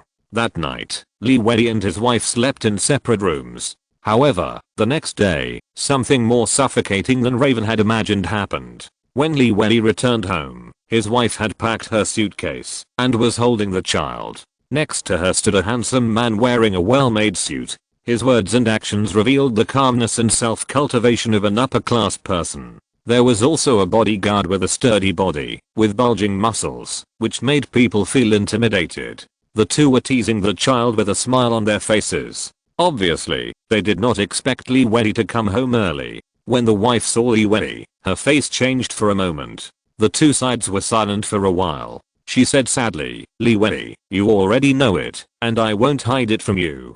The child is not yours. Thank you for taking care of me. I will always remember it in my heart." The wife said to him sadly, and looked at the child's real father with hope and happiness on her lips. Turning to face Lee Weddy, she was sad again, and this look puzzled Raven. Why did he look like this? Lee Weddy was stunned, and stood there in a daze. His mind was blank. Even when they passed by him, Lee Weddy did not react.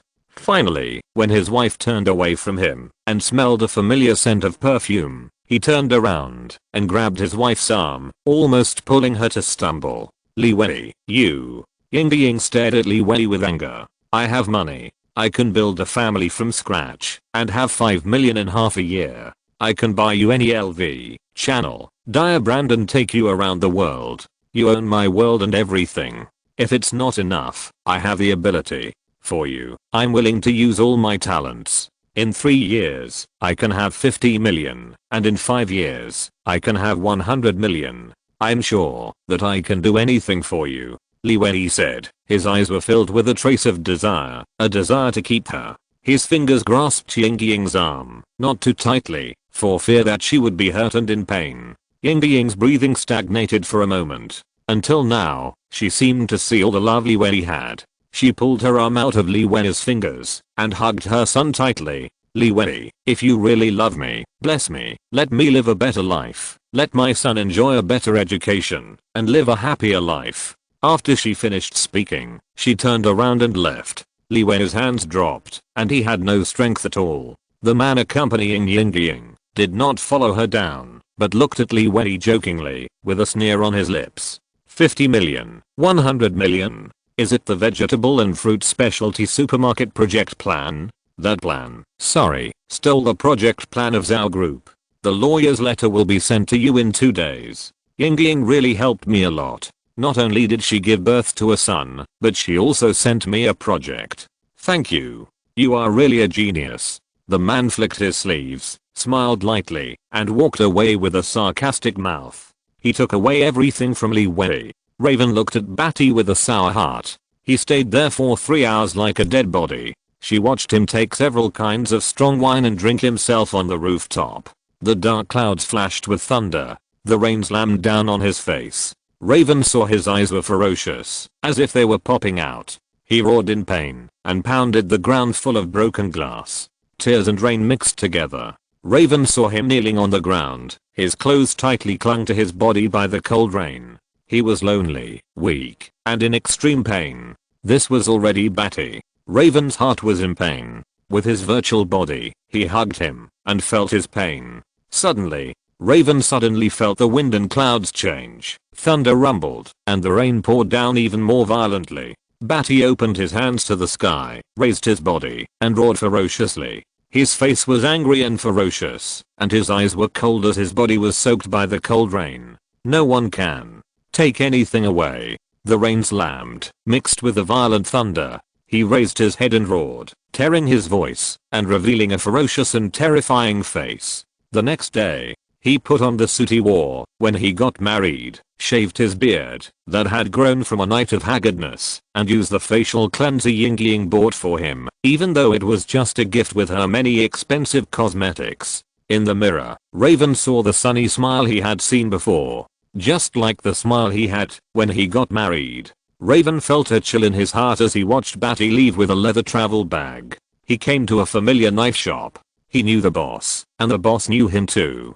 Boss Zhang, give me a sharp machete. Machete? Yes, for cutting watermelons. Chapter 162 Experience 3. Li Wei didn't buy the machete in the end, but bought another machete recommended by Boss Zhang, which was said to be sharp enough to cut a small tree trunk in half. In fact, it was just an enhanced version of the machete, which was a test product of another forged knife by Boss Zhang. The back of the knife was thicker, making it easier to chop and split, and it was easier to use force to cut hard trees. Of course, the machete was just an exaggeration in business, but Li Wei rubbed it with his fingers, and after just a moment, he felt the slight cold tearing his finger skin, and blood dripping onto his palm, which was already covered with gauze. Putting the machete into a sealed leather travel bag, Li Wei called the vice president of Zhao Group with an indifferent face. He had been to Zhao Group and invested in a fruit and vegetable specialty supermarket project plan, intending to attract investment and cooperation. However, it seemed that this vice president intended to eat both people and money, and would not give him any way to live. Vice President Zhao, I'm Yingling's husband. I have a complete project plan in my hand, which I can give to you. Haha, I don't need it. You don't need it? As long as we go to court, and I take out this complete plan, the reputation of your Zhao Group will plummet, and the reputation of the industry built by your father's generation will be ruined in your hands. Your father will be forced to pull you down from the group under pressure, and one of your brothers and sisters will take over and snatch your inheritance rights. As far as I know, you have been in the position of vice president for a year, and you don't have any other ideas. Don't you want to move towards the position of CEO? You dare to threaten me? You should hand the plan to your eldest brother, the general manager. Your father should also know that he agrees with your plan, and the board of directors has discussed and decided to implement it. Is it to be implemented as a plan for the next 5 years? Why do you know? Do you think I worked so hard in vain? Now, tell me, do you need it? What do you want? Now, tell me, do you need it? Tell me, do you need it? Do you need it?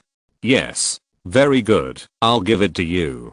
Do you want that woman? No problem. Since Ying has chosen to be with you, I have no objection. I'm giving you the plan, but I hope you'll treat her better in the future. Before I leave this city, I just want to see her and say goodbye. Okay, I've placed her in Xingfu community. Bring the plan here, and I'll go see her with you. Okay.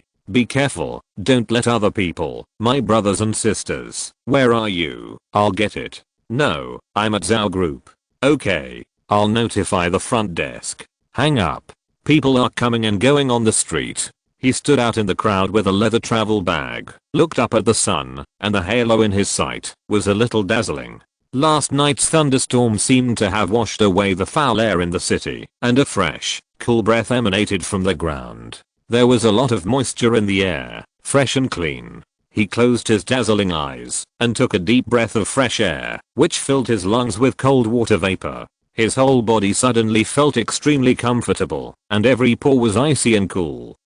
He exhaled and opened his eyes, which were somewhat empty and grey, with nothing worth caring about. He threw his mobile phone into the trash can and left under the strange looks of the people around him. Then someone remembered something, rummaged through the trash can, and found his mobile phone. He was immediately very happy. It was worth thousands of dollars. A life without hope. Lee Wei walked straight into Zhao Group. This was his second time here. He remembered the vice president's office. It was Ying who proposed to cooperate with Zhao Group at the beginning, and specially introduced this vice president Zhao. There was a relationship, really a relationship. Li Wei did not doubt it, and also realized that there was an opportunity to find, so he had no objection. People who fall in love really have zero IQ. But I didn't expect that they actually had a deeper relationship, and even the child was his. The elevator went straight to the 30th floor. After confirmation and guidance from the front desk, Li Wei walked directly into the office of the deputy general manager. It was too luxurious, with soft and expensive handmade carpets, a spacious scene, a small golf course on one side, various awards and decorations on the shelves, and even a small bar with various fine wines, and a bathroom. This luxurious and noble style is simply the enjoyment of a 5-star hotel. There is no surveillance here, and it is obvious that the secretary can really do everything. After the secretary left the office, there were only Li Wei and Zhao Xiao here. Take it out, I promise you. Zhao Xiao's eyes were eager, and he stood up from the chair. His hot eyes were not concealed. Li Wei looked at him indifferently, walked in front of him, and put the leather travel bag directly on the rosewood desk, and the zipper was gradually unzipped, and it was full of clothes. I'll look for it. Sorry, it's full of clothes. Li Wei said indifferently. Zhao Xiao's breathing was a little heavy, and he said HMM. He stared at Li Wei's leather travel bag intently. Suddenly, a cold knife flashed under the light, and his eyes narrowed. Li Wei suddenly rioted, stepping on the expensive rosewood desk. The stylish pen holder, folders, and LCD computer on the desk were roughly touched by him, and fell to the ground, falling on the soft carpet with only a dull and slight sound. He pulled out the cold light from the bottom of the leather travel bag, chopped with a knife. His arm protruded hideously with blue veins wriggling. His finger bones clenched the handle of the knife, and the grip turned white. The blade tore in the air and chopped towards Zhao Xiao's neck. Blood spurted out instantly, rushing up from the aorta like a water column. Zhao Xiao's head hung on the flesh with a terrified look. Li Wei cut off his head with a knife and praised indifferently, "Boss Zhang is really an honest businessman."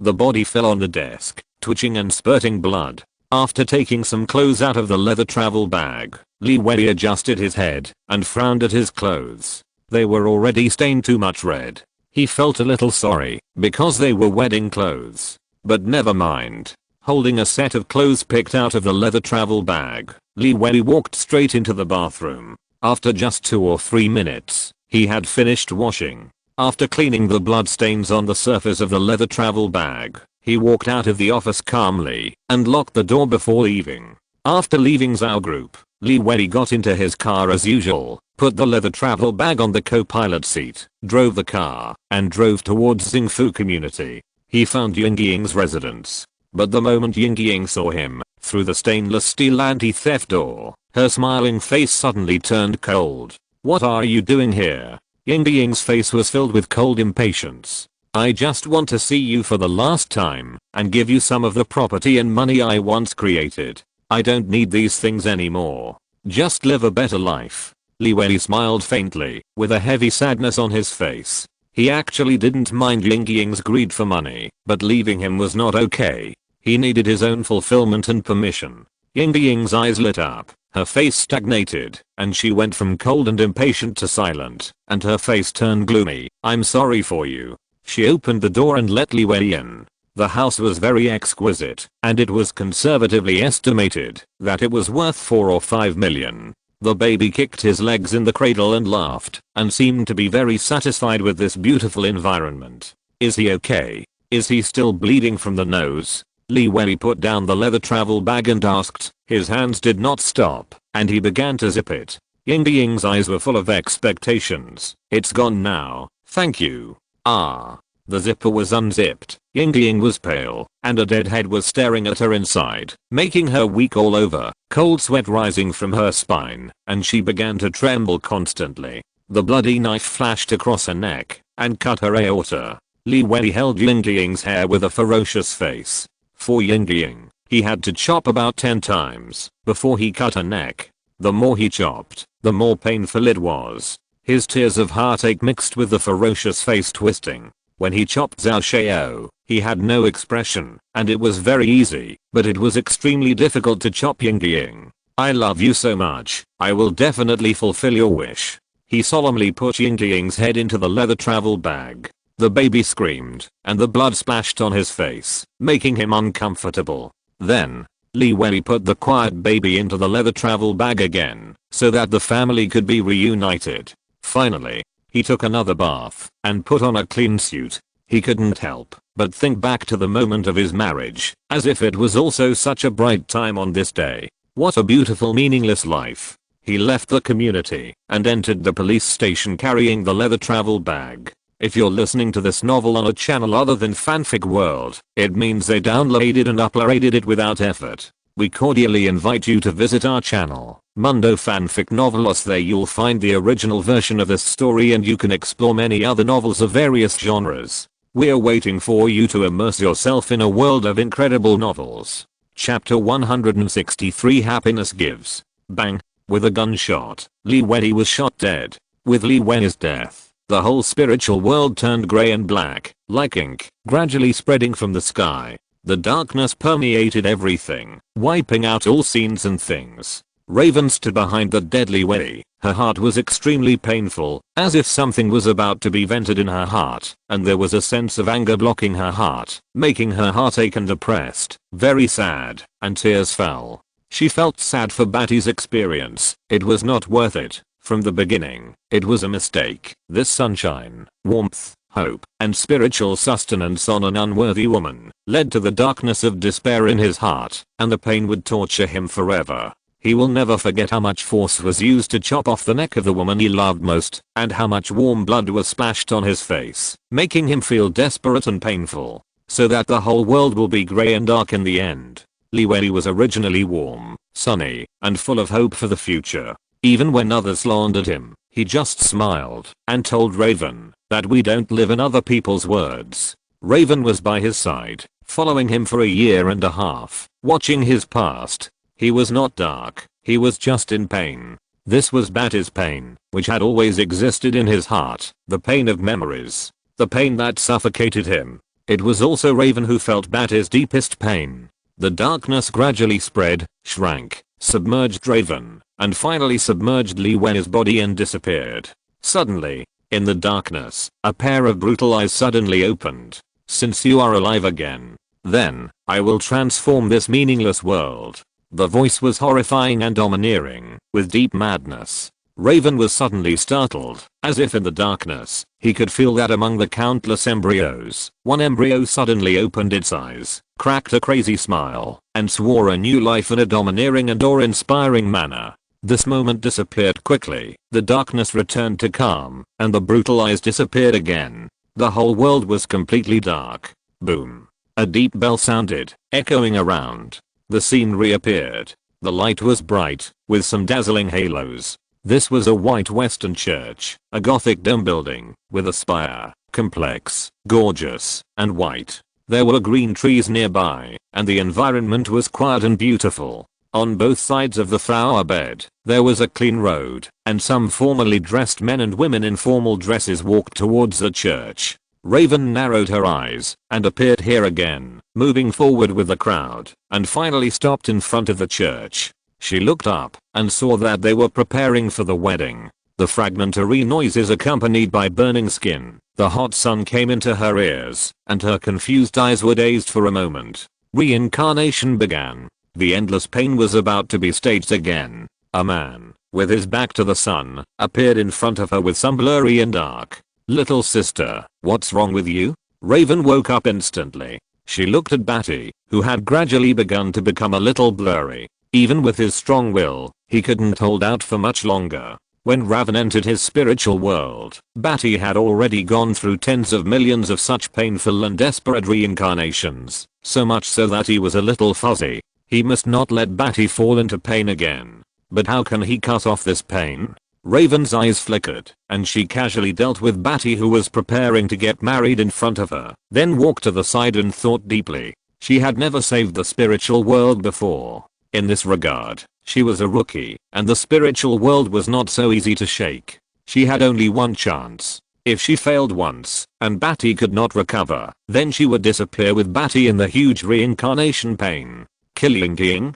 Kill Zhao Xiao? Raven pondered. At the beginning, it was useless to eliminate them. It would only cause Badi to rebound. The most important thing was to wake up Badi and cut off the source of pain. Raven's delicate eyebrows frowned. She had little experience in the world. If it was something that could be solved by magic, she might have a way, but when it came to other social experiences, she had to find a way out of it. For a 17-year-old homegirl, her head was clogged. Cut off the source of pain, but she couldn't directly eliminate Ying, because that would directly cause a rebound in the spiritual world and kill Raven. Cut off the source of pain. Raven's delicate eyebrows wrinkled and stuttered, and she was extremely distressed. Until she saw the bride, she had an idea. The wedding was accompanied by a march, and the high-pitched singing began. The priest began to ask for the oath under the cross. The priest asked, Li Wei, are you willing to admit that you accept Raven as your wife? No matter rich or poor, healthy or sick, in the good or bad times of life, when the other person needs you most, you will never leave her, until forever? Li Wei straightened his body and looked at the person he liked beside him. Her eyebrows were very delicate, and her eyes were bright with clear black and white. She looked very cute, beautiful, and thin. He liked it very much and said immediately, I do. Raven's heart was relieved, her shoulders were relieved a lot, and the flowers in her hands were slightly lowered. It's good that she was not discovered. This kind of replacement is what she can think of. From the root, it gives Badi a memory of happiness and shocks him to come back from the pain. But in the future, she needs to increase it strongly to maintain this sense of happiness. With Badi's willingness, Raven perfectly replaced Ying's identity, giving Badi a sense of happiness with herself, intending to drag Badi out of the abyss of pain. The wedding went smoothly. At this happy moment of Badi, he didn't notice the reaction of this replacement at all. Ying completely replaced Raven. After the priest finished the oath, Raven also said I do, and they put on rings. The next throwing of the bouquet, accepting the blessings of others, etc. Raven was in a trance. Because this is extremely real, even more intimate than the real body communication of the soul. This is marriage. That night, Raven lay in a state of anxiety, with goosebumps all over her skin. She had not expected that there would be such difficulties. She took a deep breath and calmed down her restlessness. The wedding night. Raven and Badi got married in the spiritual world. Chapter 164 It works. Life after marriage was extremely happy. This happiness was created by Badi, and it was not much different from the original life with Ying. But this difference was not what Raven wanted. What she needed was for Badi to have a strong sense of happiness, so happy that he wanted to transcend this spiritual world and return to reality. Obviously, she, who had little social experience, felt a little difficult. She didn't understand how to improve Badi's happiness. Except for the wedding day, Badi had a significant and sudden improvement in happiness. The rest, although it was a slow improvement in happiness, all of this was created by Badi himself. He loved Raven and spoiled Raven. He even took the initiative to take on housework, 3 meals a day, and always took care of his wife attentively in both tiring work and family. This kind of care and love was completely given by Badi alone, and Raven even felt it difficult to intervene. But love is not something that one person can give all the time. There must be a response and a return. This is the case with any relationship. Even children need to repay their parents, but the repayment is emotional, which makes people subconsciously think that this kind of upbringing is a selfless act. In fact, it is not. I have to do something. I have to dramatically increase Badi's happiness. Raven bit her dark purple lower lip with her white teeth, and her delicate eyebrows were tightly furrowed. 2 months passed, and Badi's happiness increased accordingly, but this increase made Raven see no hope of breaking through the spiritual world. It was too little. But to be honest, she didn't even know how to increase her happiness. I only remember that the first time her happiness increased dramatically was when she got married. Badi's happiness increased unusually obviously that day, and also during the wedding night. Thinking of this, Raven felt a little shy, and her cheeks flushed, but she still recalled it, and found the key to Badi's happiness. She only remembered that day, she and Badi had an indescribable act. Because it was her first time, and because of the replacement, she became a strange mortal here, without magic power, and not a demon, so she bled the first time. The more she thought about it, the more embarrassed Raven felt. It was also that time that Badi saw her bleeding, and he seemed to suddenly feel much happier. Suddenly, Raven had an idea. Her expression was serious, as if she had thought of the reason. It was blood. Badi must like to see blood. Raven took a breath and stared in disbelief. Why did this hobby feel so weird? But Badi shouldn't be such an evil person. It is very likely that Sangang's body blood, red, has a subconscious reaction to Badi, so the happiness level has increased. Her face changed. She believed that Badi was not such an evil person. There must be something she overlooked. But no matter what, in order to improve Badi's happiness, she needed to try it. She took a bowl from the kitchen and cut her wrist with a fruit knife. The bright red blood immediately spurted out from the wrist artery. Raven gritted her teeth, and her pale face twitched a little. It was a bit painful. When she saw that there was almost enough blood in the bowl, she endured the pain and nodded her pale head. That should be enough. Subconsciously, she wanted to cast a recovery spell. Suddenly, she felt as if the world was spinning. The weather seemed to be getting darker. Her vision gradually blurred and then covered by darkness. With a bang, she fell down. There is no doubt that this time the happiness level failed to increase and even decreased a lot. Afterwards, Badi once suspected that it was because of his own fault that he failed to take good care of Raven, causing her to slit her wrists and commit suicide. Especially when Raven woke up on the hospital bed, she actually stared with a serious expression and asked, "Are you happy?" This made Badi feel the seriousness of the situation. It is very likely that Raven suffered from mental illness because of marrying him. Later, Raven realized that it turned out to be a big mistake. It turned out that it was the first time, so Badi's happiness level increased. Raven was stunned on the spot. How did she know that men would increase their happiness because of this?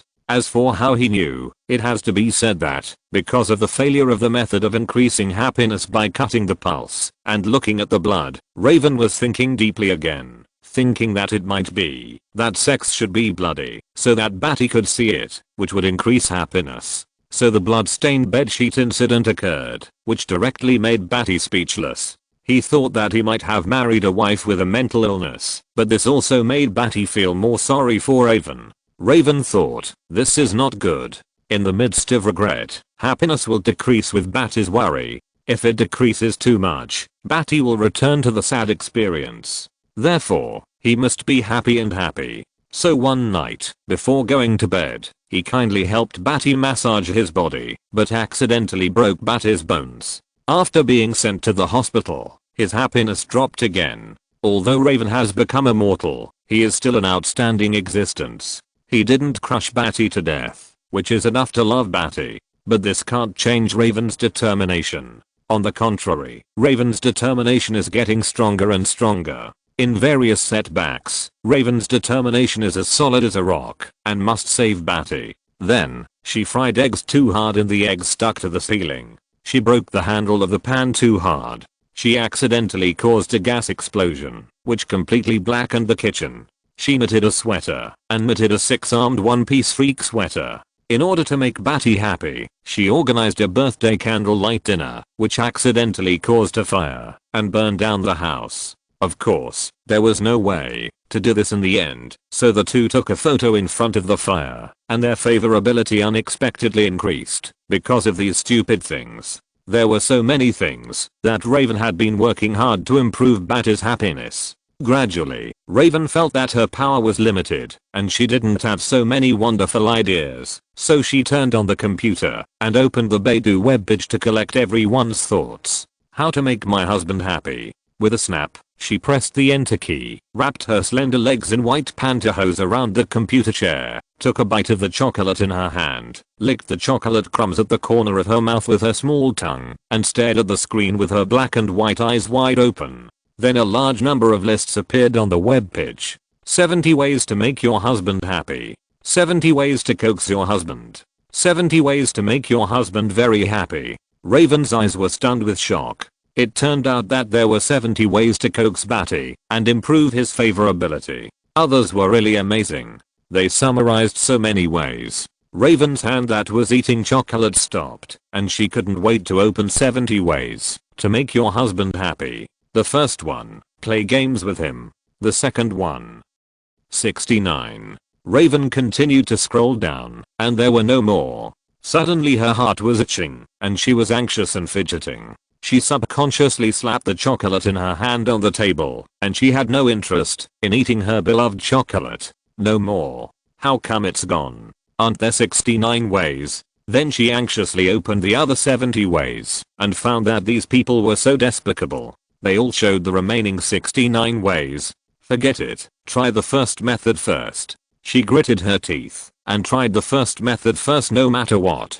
From the computer, she searched for the most popular game and downloaded League of Legends. She dragged Badi to play League of Legends, and found that the effect was not bad. The happiness gradually increased, and Badi was actually very happy. When Badi was happy, Raven was also happy. So almost every day, Raven and Badi took time to play games. As they played, I don't know if Raven's talent was all about games. Soon, she directly collapsed to the king of League of Legends, and then made rapid progress all the way, becoming the most powerful and cute Pacific king, focusing on protecting her husband, and killing all over the canyon. Every day, she, the Pacific king, took Badi to have fun. No matter how badly Badi played, or if he was killed by someone, she could always find an opportunity to protect him at the cost of her life, or to take revenge, eliminate Badi's enemies, and focus on protecting Badi for a lifetime, which made Badi very moved. Of course, Badi's game was not bad, but compared with Raven, a god-level player who didn't know what was wrong, there was no way to compare. Soon, Raven received an invitation letter from the club. When Raven found that Badi was very supportive and his happiness level was improving, Raven decisively entered the professional world. As long as Badi's happiness level increased, everything would be fine. In this way, with Badi gradually improving his favorability and supporting her, Raven, with all kinds of neuroticism, surpassed the slaughter of humans, and stood on the top of the world with 4 obedient kings and cute girls. Everyone, let's cheer loudly. The strongest god of war in the world, the king of slaughter, the king of domination. Any male player can't raise his head in front of her. She is the master of League of Legends, leading the AI husband team to become famous all over the world. Kill all the players of League of Legends everywhere. She is the strongest LoL player in the world. Raven, the host shouted hoarsely, and the scene suddenly rang with huge cheers. Raven held the trophy with tears in her eyes, watching Badi waving a small flag to cheer for her below. Her happiness level soared more violently than before. She felt extremely happy, tears in her eyes, and was very moved. It turned out to be one of the 70 methods. Playing games with him really works. Chapter 165 Recovery. This is a corner of the park. The sun is shining brightly, and the morning glow shines from the sky, and the warm light is warmly scattered in the park. The green lakeside is slightly rippling, and dragonflies flap their transparent thin wings, dotting the ripples on the calm lake's surface. A wisp of cool breeze blows by, bending the green flowers and plants. Badi and Raven sit on wooden chairs, squinting their eyes, and their wrinkles are relaxed on their leisurely faces. They sit in the chairs with enjoyment. Both of them are old and frail, with many wrinkles on their faces. Badi has a hunched back, and a black cane on his thigh. 70 years have passed in the spiritual world. Raven slightly opened her eyelids. Her body has gradually weakened. She is easily tired and exhausted. She wants to sleep. Even though it is morning, she seems very weak to go out to the park with her husband. It is estimated that she has not much time left. She feels that she seems to have failed after all. She has not been able to give Badi a strong stimulation and a strong sense of happiness. In the past 70 years, she focused on improving Badi's happiness at the beginning, and gradually sank into it, and it has become a love that she has spent her whole life with Badi. They supported each other, but sometimes caused trouble for Badi. Sometimes she was worried that Badi would divorce her because she caused too much trouble, but fortunately, Badi always tolerated her and loved her. This feeling was so good that she was moved and sank. In the end, although Badi was not able to get out of reality, but there was someone to accompany him to die in the spiritual world, which should not be lonely. I'm sorry, Badi. I couldn't save you. Raven's old face was gloomy, and tears oozed from the corners of his eyes. The sun shone down from Badi's side face. Raven's eyes, which were already a little presbyopic, looked at Badi's blurred outline, as if she could clearly see the day of their wedding again, the warm sunshine pouring down. His face was gentle, sunny, and full of hope. And in these decades, Badi has been living with her as gentle, sunny, and hopeful as before. With a trembling index finger, he gently touched the corner of Raven's eye with several crow's feet, wiping away the tears. Badi smiled faintly on his old face. He really couldn't do anything about his wife. She often did some strange things, saying that she wanted to make him happy. When he was young, he could still hold her down, but now he has no strength and can't hit her. What if she gets hurt again because of her strange behavior? He is too old to carry her to the hospital. What's wrong? Is it cold? Let's go back. Badi took her wrinkled hand, then he picked up the cane beside his thigh, stuck it on the ground, bent slightly, and began to pull Raven home. The breeze gently blew the green lakeside, the blue waves rippled, and the willow branches dangled and swayed.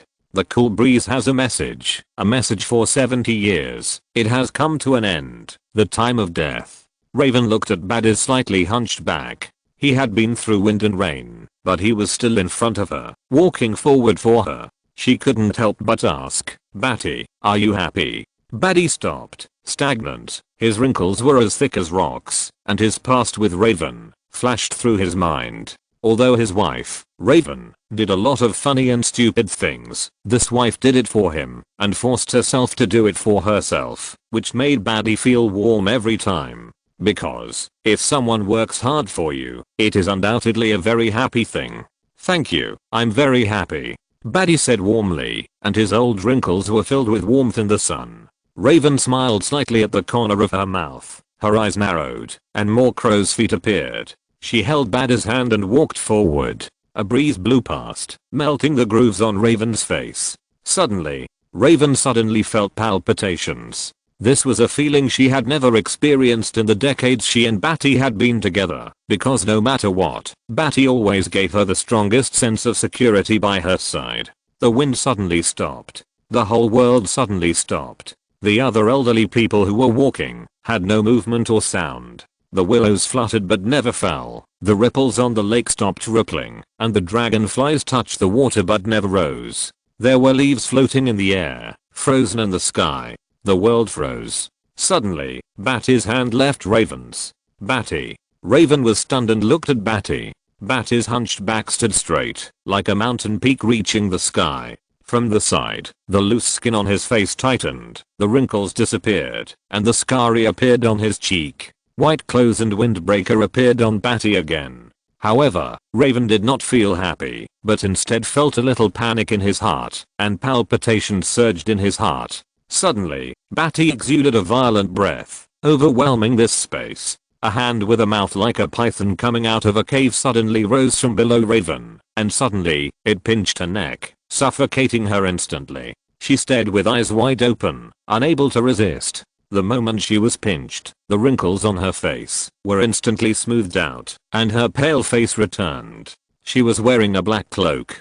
She was lifted up, and the sides of her neck were pinched by Badi's fingers, which hurt and turned red. Her pale face instantly turned red and painful. You modified my memory? Badi's face was cold. His eyes contained violent anger, and his deep bass voice suppressed his anger. He still felt the pain from before, and the difference between the pain now and before woke him up from his spiritual world. He felt the loosening of his memories, and a large number of experiences with Raven occupied his mind. It made him feel like someone had modified his memory and stuffed it into his head. Ahem.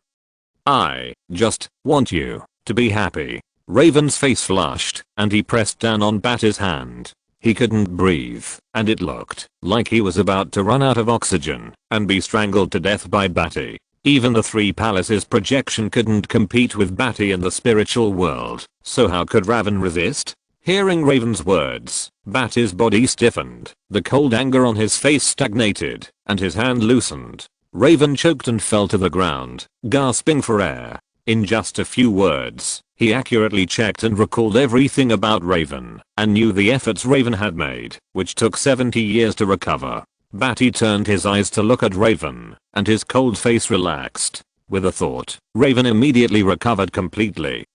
Raven touched his neck a few times, and found that there was nothing wrong. He was stunned for a moment, and then he realized that Badi had recovered himself. With some embarrassment, she pulled the hood of her cloak back to cover herself, letting her face sink into the darkness. She felt her face getting hot, very hot. Thank you. Badi was silent for a while. His eyes were complicated. If it weren't for Raven, he would really be trapped in this reincarnation until death. But the 70 years in the spiritual world and the life she had experienced were vivid in her mind. Raven nodded slightly, her face covered under the cloak, and made a mosquito-like HMM sound. Facing Badi, who had recovered, she didn't know how to deal with it for a moment. The decades in the spiritual world were really vivid in her mind, even including many private things. This really embarrassed her, and made it difficult for her to face Badi. Chapter 166. Just be happy. The spiritual world. The scene gradually began to break from the horizon, shattering like glass. The sky, white clouds, lakeside, frozen pedestrians, dragonflies, willows swaying in the wind, cracked silently, broke into pieces, fell down, fell into the dark, bottomless valley. It was as if the spiritual world was suspended in the darkness, and now it was broken, and the pieces immediately fell into the dark valley below, flashing with a faint light, and disappeared. Badi and Raven were suspended in the darkness. Raven had a slight embarrassment on her face. Her eyes were hidden in the hood, and she didn't dare to look at Badi. She had lived in Badi's past for too long, and the days and things she had experienced made her a little unsure about how to face the current Badi. Although they were completely the same person, their psychology was subtly different. For the time being, Raven couldn't adjust her psychology. In addition, Badi's eyes kept lingering on her, with no intention of moving away, which made her quite at a loss. Badi's eyes were calm. He glanced at Raven's thin body, wrapped in a cloak, revealing a delicate white chin. After decades of spiritual world and Raven's experience, those silly and cute things of Raven made Badi think about how to face Raven now. Of course, what he thought more about was how to make the most of Raven now. There is no doubt that Raven and he have reached the deepest level of soul communication. Badi could not let go of such a powerful fighting force. After he recovered, whether it was against Jor-El or other magical enemies, she would be powerful enough. Badi's mind turned slightly. He might create a magic army, and Raven could even become a general under his command.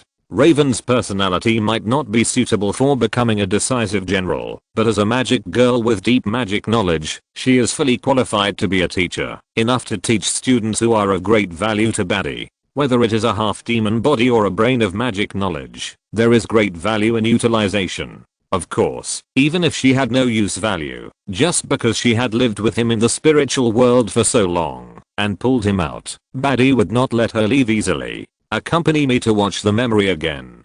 Badi turned around, silent, with a somewhat desolate back. Raven was slightly stunned. The scene appeared again, as if in the darkness. A meteorite in the distance hit them head on from a tiny point of light, and what hit them was not a meteorite, but a whole world, the past. The church opened in front of them in an instant, and the sunlight pierced down, emitting a halo. Badi and Raven stepped into the church again, but this time, they were both bystanders. They once again experienced Badi's unforgettable pain. All the efforts and love that Badi had made for it seemed to disperse the happiness that Raven had created in 70 years at this moment. Behind Badi, Raven could slightly feel Badi's slow and balanced breathing, and his tall back, cold and lonely. Even with the memory of living for nearly 70 years, Raven could not figure out Badi's thoughts. Bang, with the sound of the gun, Badi's past came to an end again, and the world was broken again, falling into the depths of darkness and disappearing.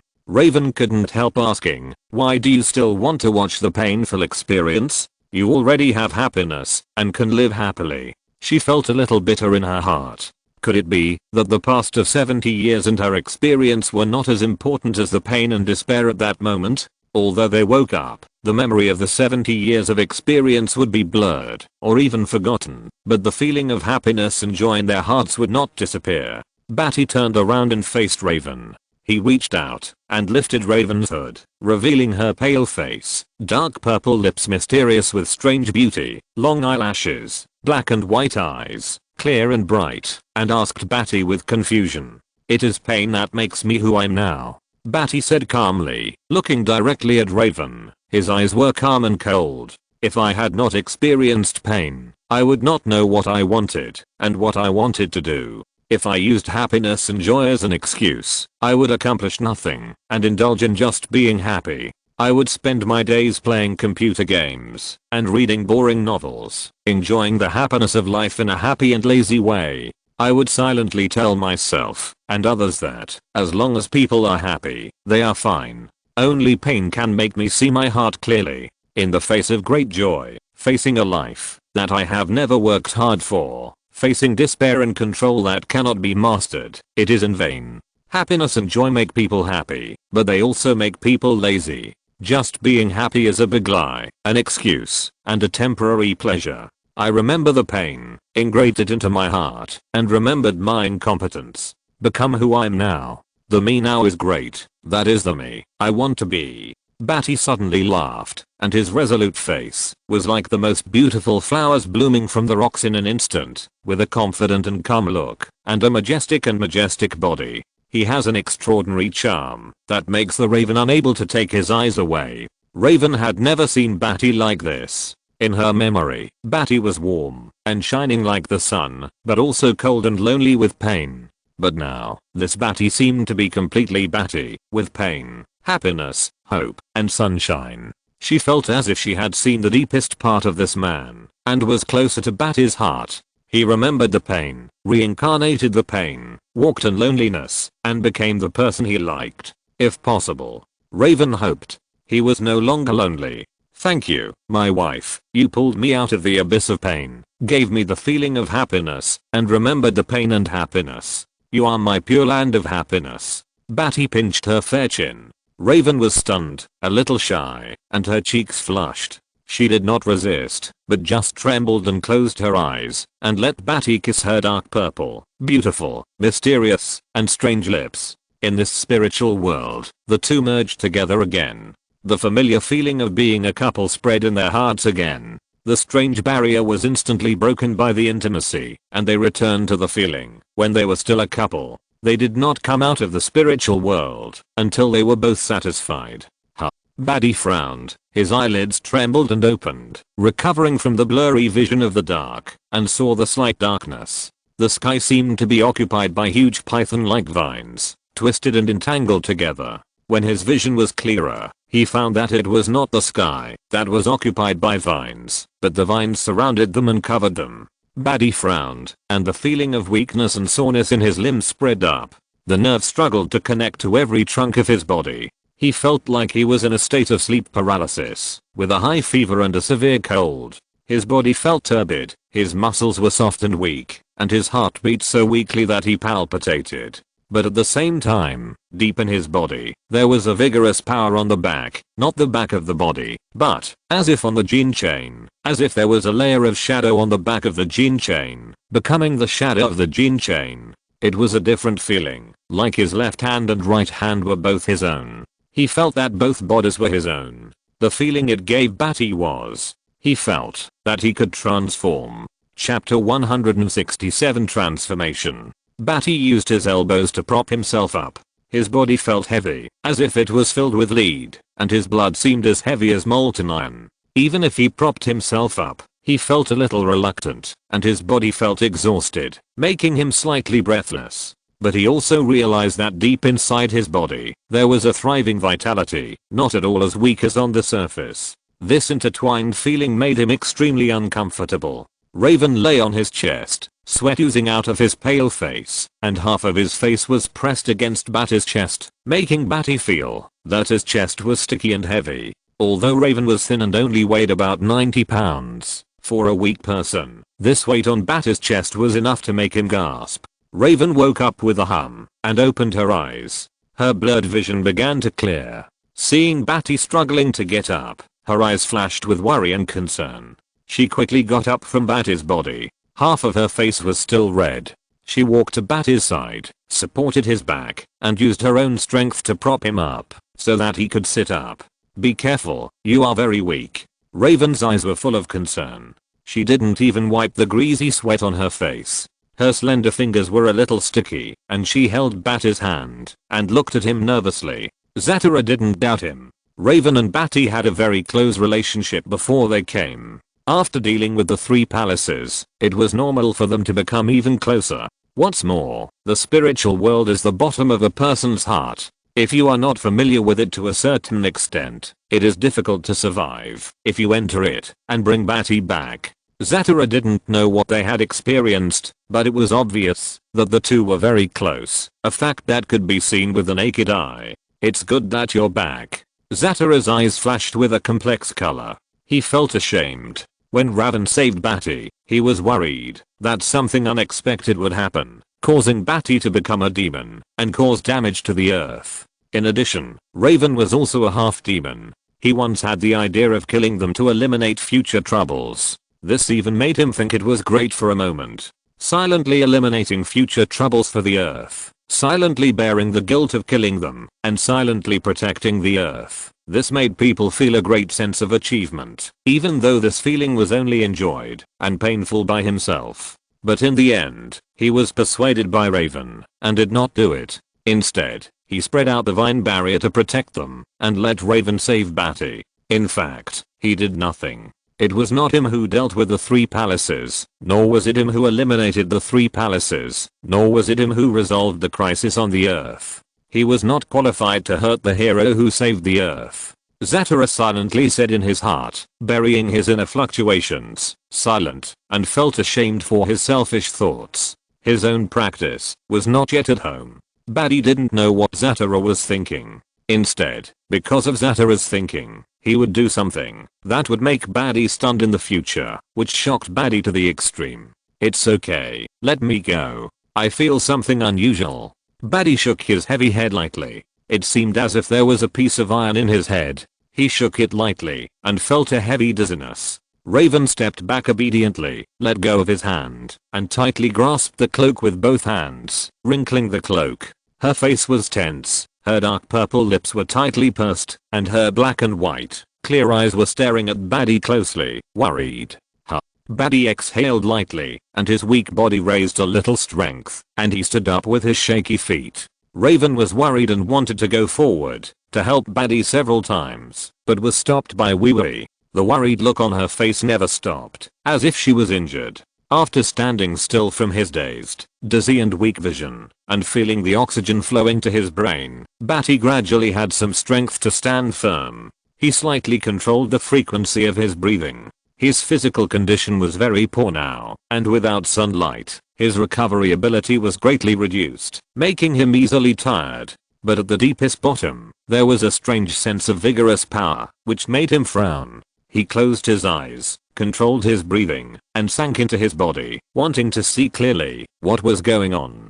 Suddenly, Badi's mental power seemed to be connected to the deepest bottom. This was a replacement on the gene chain. He now had 2 gene chains on his gene chain, and the other one seemed to be stimulated by Badi like a shadow gene. Suddenly, it was like exchanging with a gene displayed on the outside. Badi's body instantly felt vigorous vitality. In the surprised eyes of Zatara and Raven, Badi's body began to grow taller, his muscles bulged and expanded, his muscles lifted and stretched, His limbs and upper body became thicker, and each muscle was like cast iron, as hard as rock, huge and hard. He is 5 meters tall, with his upper body full of muscles. There is not a single muscle that is not piled up, and they are combined into his huge body. His abdominal muscles are exaggeratedly arranged neatly, and his terrifying abdominal muscles are arranged in a row. His chest muscles are majestic and proud of the world, and they are made of fine steel. His side spine muscles are bulging. His arms are even more exaggeratedly thick and his muscles are tight and mighty. His muscle lines are clearer than those of the Hulk. He is tough, mighty, and terrifying. There is also a dark mist flowing through his muscles, which gives him a terrifying aura. His legs are as thick as elephant legs, and his muscles are tight, giving him a strong and powerful sense of power. His whole body has fierce and tall inverted triangle muscles in his upper body, which shrink at the waist and hips. His legs are not much longer, but they are as thick as elephant legs, supporting his huge, muscular upper body. His face is stretched to match the proportion of his upper body, with a little change, and looks like a square face, majestic without anger, and tough as a rock. The overall proportions, from a distance, look like a pair of small thick legs, with a huge muscular upper body, which is extremely scary. The transformation is not yet complete. There is black mist in his crotch, which gradually builds up, to form a pair of boxer pants, wrapping his crotch. Black mist permeates over his huge upper body, and according to a construction method that comes with this gene, it actually builds a huge black cloak. The cloak covers Badi's huge, muscular body from the hood to the whole body, completely covering Badi's huge, muscular body, revealing only his hard chin line. This looks like a huge monster covered by the cloak, which makes people feel even more horrified. Especially in the dark, with a height of 5 meters, the dark cloak supported by the huge upper body, revealing only the hard chin line, is like a huge mysterious death god appearing in the sky, which makes people's scalps numb. This change is completely different from before.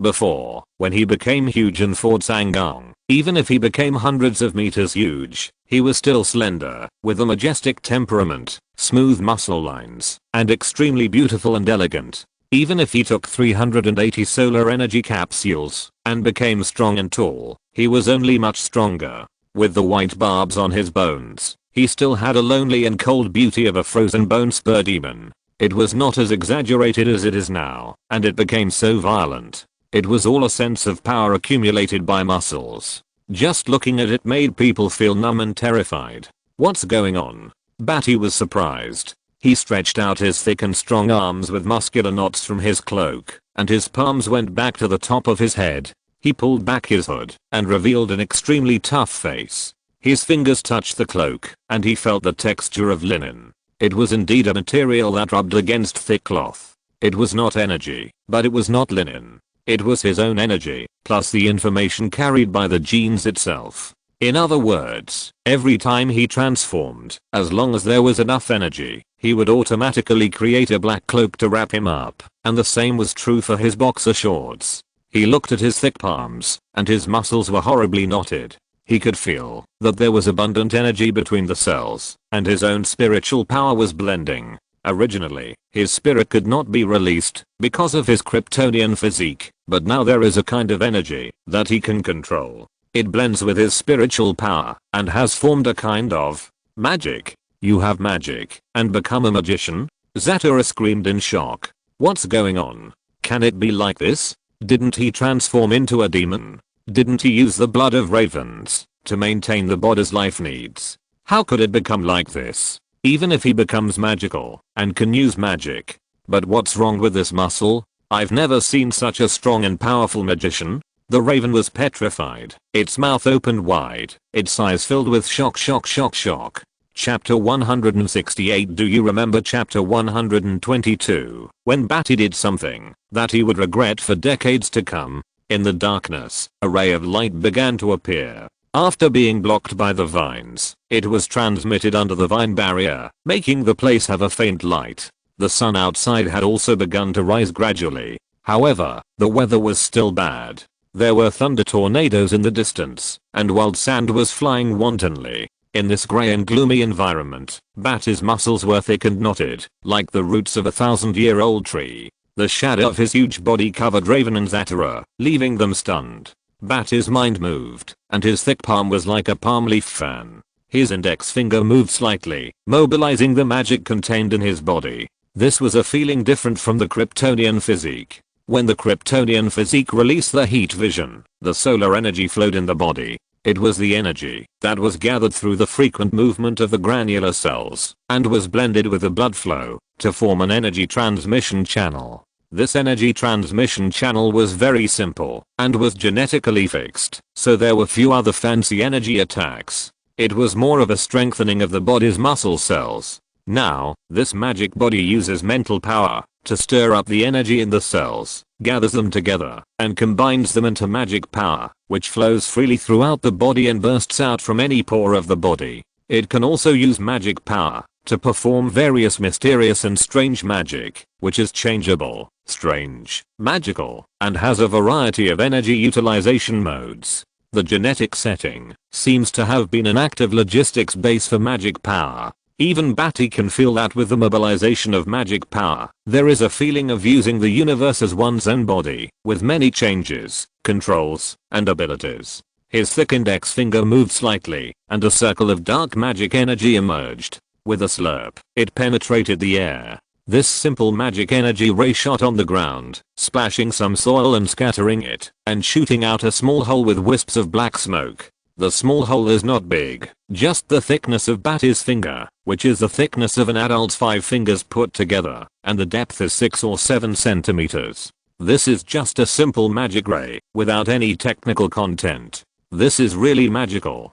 Badi's eyes showed surprise. He looked at the magic ray just released. The different physical feeling, and the completely different world surprised him. With the magic knowledge he knew, before he had magic power, he could roughly change the casting of some magic tracks, and change many of Zatara's secrets. Now that he has magic power, he will only exert more powerful power. At this moment, he can be said to be a true magic master. It's just that his physical talent limits some other magic. Obviously, with this body, he is a Malay magician. He has an extraordinary talent for strengthening muscles, strengthening the body, increasing super strength, strengthening super endurance, strengthening super agility, strengthening supervision, strengthening super hearing, etc., and even magic such as transformation, magic related to the body. Because of the special nature of his soul, few mages can harm him with mind spells. He also has strong resistance to spiritual magic, and is naturally capable of defending against soul attacks, mind attacks, mental attacks, curses, and witchcraft. What is difficult to control is the magic of elemental magic, plant magic, space magic, probability control, time travel, and space and universe quantum magic. Ordinary magicians who control the atmosphere, wind, fire, water, soil, and plant magic, and have magic blood affinity, can use 10 points of magic to exert 100 points of power, but if Badi wants to control it by force, he can only use 100 points of magic to exert 10 points of power. Badi has no talent at all for space magic, probability control, and time and space travel. Of course, these extraordinary magics also require special magic blood talents, which are not something that ordinary people can play. Badi, do you not mind this body? Raven closed her mouth, like a child who had done something wrong, shrinking her neck and asking cautiously. After all, it was she who caused Badi to become like this. Although this was quite attractive in her eyes, and she liked it, it was obviously too different from the majestic figure before. If Badi didn't like it, and glared in anger, she was really afraid that Badi would casually hit her head with a knife, but this time he might not hold back and directly smash her into the soil. This kind of thing, in those 70 years, because Raven had done too many stupid things, and experienced too much, she subconsciously shrank her neck and asked, "Why, I like it very much, thank you, Raven." Badi grinned, revealing his white and neat teeth, and with his huge, muscular upper body, he actually gave birth to a kind of silly cuteness, sunny and smiling, but also mighty and majestic. Zatara was so frightened that goosebumps appeared. Horrible. Too horrible. The most powerful Malay magician on earth. When he smiled, his teeth were exposed, and he looked like he was going to eat himself. Zatara did not agree with Badi's taste. Hearing that Badi did not mind, Raven breathed a sigh of relief, straightened her neck, and was immediately happy.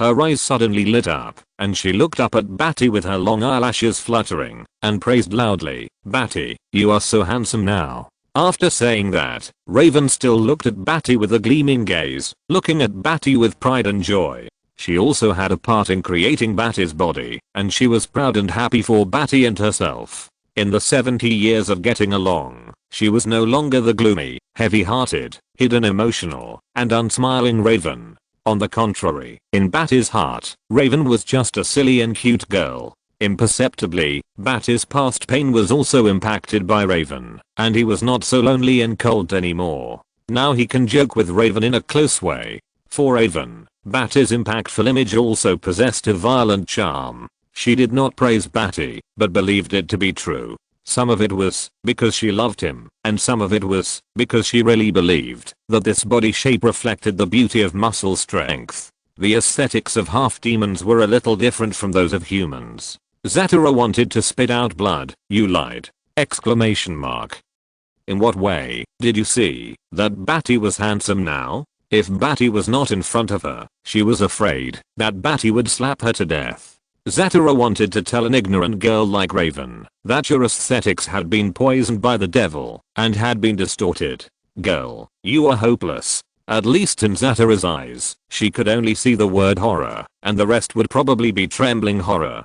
Zatara was speechless, watching Raven praising Badi's violent muscles in amazement, and Badi nodded in agreement, and they praised each other for having good taste, and his face was faintly twitching. These two people, it seems, are no longer normal people. Zatara couldn't look at them directly. It wasn't until Raven asked a more normal question that he raised his ears and looked back at Badi. "Badi, do you have innate magic?" After getting to know Badi a little bit about himself, Raven was relieved to know that Badi was not seriously ill. He asked a question about magic. The so-called innate magic is the magic that comes with the magic bloodline. This is the innate magic that is automatically formed by the magic bloodline when one is strong enough. Just like Raven, her innate magic is to transform into a dark crow and launch the strongest attack from the soul and body. Yes. Badi pondered for a moment. According to what he knew, he could feel it himself, and it was indeed there. This was naturally possessed, emerging from the genetic bloodline. Just like people are born with vision to see things, ears to hear sounds, and noses to smell smells. It is something that his genetic bloodline is born to understand.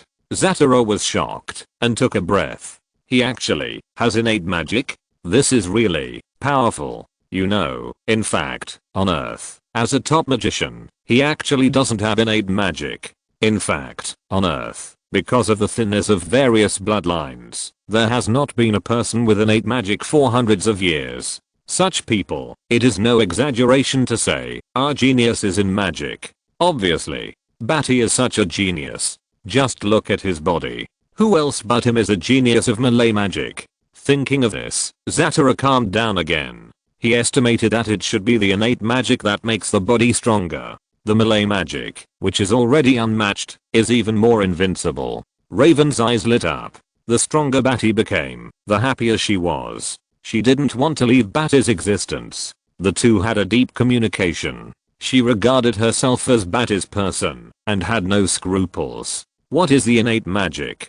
Show it quickly. Raven asked hurriedly, full of expectation. Badi nodded. He calmed down, closed his eyes, and began to really guide his innate magic. He was born with a strong sense and control over his body. As the magic power flowed between cells, it flowed through the blood vessels like a river, gathered together, and naturally performed his innate magic. Suddenly, he opened his eyes, and the dark muscle marks around his eyes emerged. The surge of magic power filled the dark magic of his skin, making his eyes as dark as the abyss of hell. Two dark rays, even dark rays that faintly absorbed light, burst out from his eyes, pierced through the space, and shot towards a grey-white rock the size of an adult's arms. The dark rays poured down with all their strength, and the rock instantly became as if stained with a layer of mud color, exuding a unique smell. In the blink of an eye, Badi exploded with a powerful magic reaction, releasing his innate magic, and the dark rays shot out from his eyes. The shooting lasted for 2 seconds. Badi stopped outputting magic power from his eyes, suddenly closed his eyes, took a deep breath, and his strong and huge chest swelled up.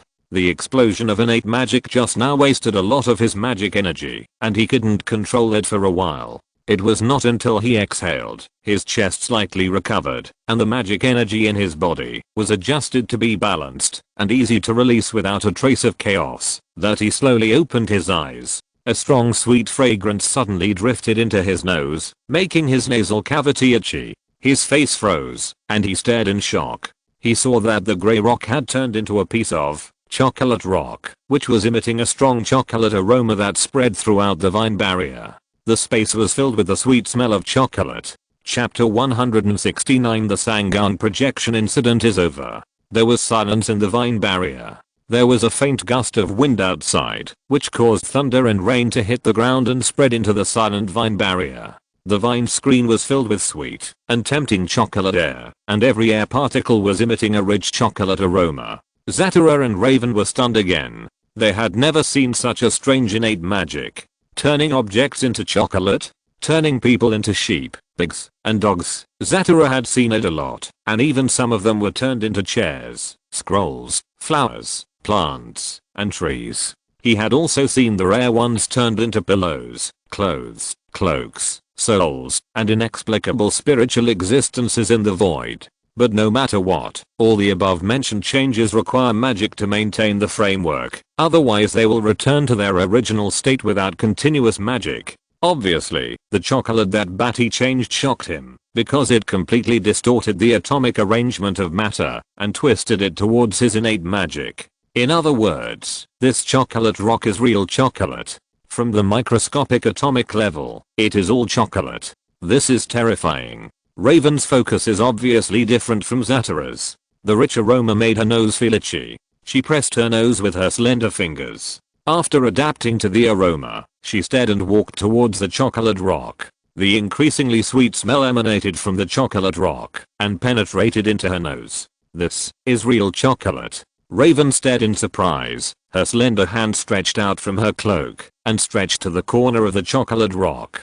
Her fingers touched the chocolate rock, which was soft and slowly melted with the temperature of her hands. She applied force with her fingers and immediately broke off a piece of chocolate. Because of the temperature of her hands, the chocolate was gradually melting and sticking to her hands. Raven brought the chocolate in her hand close to her nose and sniffed it. The strong and rich aroma was transmitted into her nose, almost making her want to sneeze. The chocolate aroma was too strong. From her dark purple lips, she extended her delicate pink tongue and licked it. The tongue slid smoothly over the chocolate on her hand, scraped off a layer of chocolate on her dark pink tongue, and retracted it into her mouth. A smooth sweet feeling suddenly burst out in her mouth, as if washing her mouth and sweeping up all her senses. This sweet taste rushed to her brain, and in an instant, she felt a kind of happiness which made people intoxicated. At the same time, a trace of magic energy entered her body, restoring a trace of magic.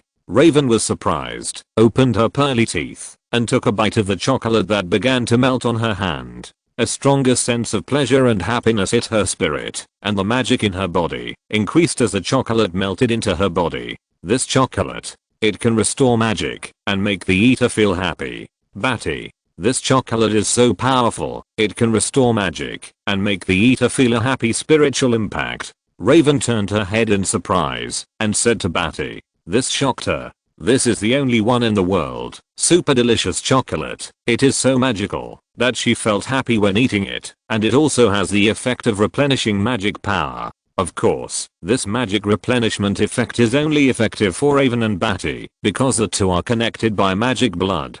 Following the voice of Raven, Zatara also caught a piece of chocolate to eat, but it did not replenish magic power. She only felt spiritual pleasure and happiness, which made people feel cheerful. I have to say, this is a magical chocolate! Exclamation mark. However, Badi's face began to twitch. He couldn't believe that his innate magic was to turn chocolate, and he used a lot of magic to turn a rock the size of an adult's arms into chocolate. In an instant, he looked at Raven's surprised face, and his face turned dark. He stared at Raven with gloomy eyes, which made Raven's surprise disappear immediately. He quickly put his hands into the cloak, closed the cloak, and nervously put his legs together inside, rubbing his knees, and began to feel uneasy. Why? My innate magic has become like this. Badi's face twitched slightly, and he glared at Raven with unfriendly eyes. Obviously, changing into chocolate is too funny for Badi. He simply couldn't imagine that when dealing with Jor-El. Jor-El used heat vision and shouted, "Take my heat vision." Badi could only snort in response, "Chocolate ray attack." Or in the future, one day when facing Darkseid shouted in the void of the universe, "Omega Ray." Badi's eyes were stern, and he responded with 2 chocolate rays, "I will turn you into chocolate." The beauty of this picture is just like he is a funny BUU. After the strange things like fat BUU and skinny BUU, will he also become a strong BUU? This gave him goosebumps, and his heart was cramping and unwilling to accept it. He asked himself that he was a serious person, and such a funny picture made his face twitch, which was simply unacceptable. Well, this should probably be like this. Raven hid his head in his hood, hesitating, shrinking his neck, not even showing his chin. She had done too many stupid things in the past 70 years. Once there was any change in Badi's face, she could immediately feel that Badi was depressed and angry. In fact, Badi had some guesses about this. When Raven used the blood energy of the 3 palaces to build a magic circle to maintain his body, obviously, his soul itself also played a tough role, maintaining the main gene of Krypton and constructing the magic body gene. Badi's external body shape showed such violent and mighty, and becoming a muscular man was inseparable from Badi's inner desire for power. Possessing this muscular body is a manifestation of Badi's desire for power. And the black cloak that appeared by itself was his mysterious cognition of magicians. He thought that magicians should be like this, so the genes were finally combined. But unfortunately, after all, this is Raven's blood, and Raven has entered his heart, and has also mixed with Raven's inner desire, hoping that Badi will be happy. And the so-called sense of happiness is that when she met Badi once gave her a piece of chocolate. Obviously, that kind of wonderful feeling made Raven remember it deeply in her heart, so she liked to eat chocolate. Inadvertently, it affected the innate magic that eventually formed the magic body, and the strange talent of chocolate rays was born.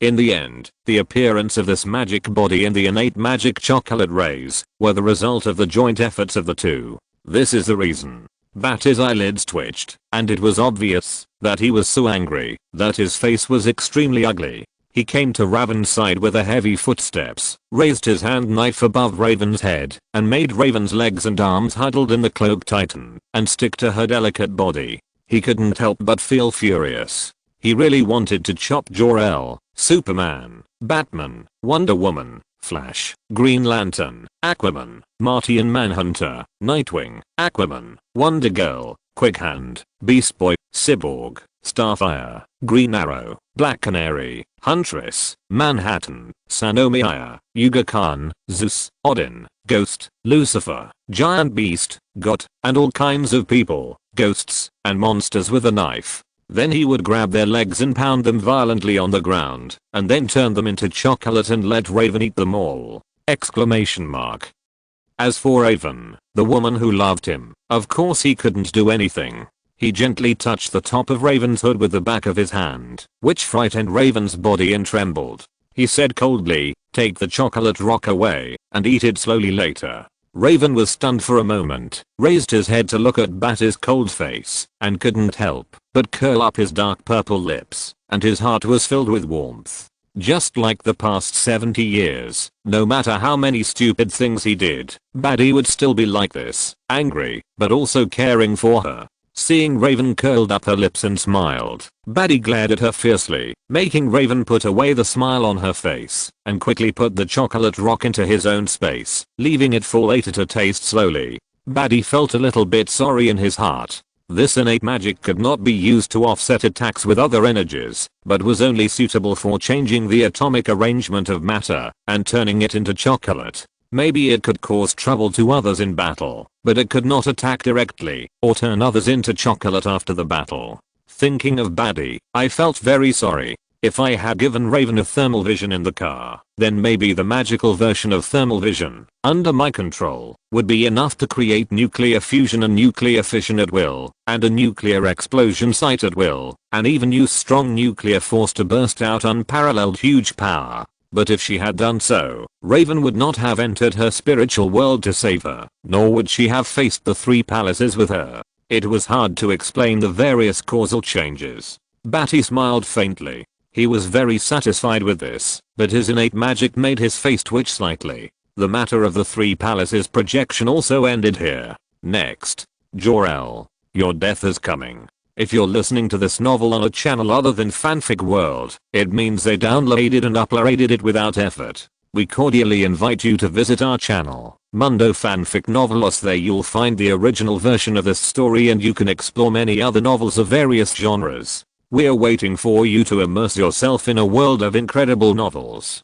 Chapter 170 Inspection. Cosmic Biotechnology Co. Limited. In the laboratory building, the glass outside the window was illuminated by the sun, reflecting a gorgeous and dazzling light. Badi, Raven, and Zareth had returned to Earth from Ageris. Zareth parted with them in Manhattan. He had a hidden sense of guilt towards Badi in his heart. He just gave Badi a strange smile and left, which made Raven and Badi feel a little strange. After parting with Zareth, Badi took Raven and took a helicopter last night. It took an hour to return from Manhattan to New Jersey, to the NOAA Technology Park in the metropolis, Cosmic Biotechnology Co. Limited. After settling Raven, Badi began to check himself. In the clean testing room on the second floor below ground, under the bright and soft light of the incandescent lamp, the entire space environment was cold and clean, always maintaining the cleanest environment, with a fresh smell of disinfectant.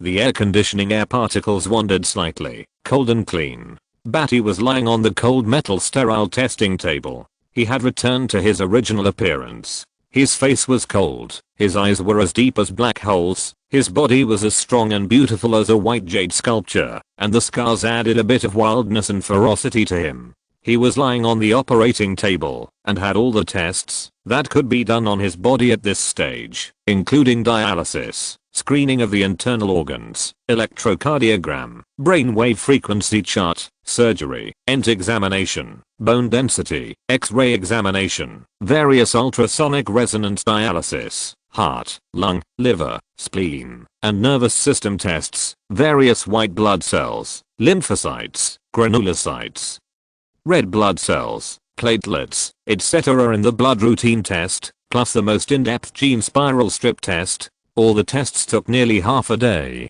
After all the tests were done, Badi propped himself up on the operating table with his hands. His pupils tightened, and his brows furrowed slightly. He could feel the weakness of his body, the weakness of his internal organs, and the pain in his body pores. It felt like a needle piercing his body, piercing deep, as if piercing every cell. He felt a dense tingling sensation in his body, which was a weakness emanating from the root.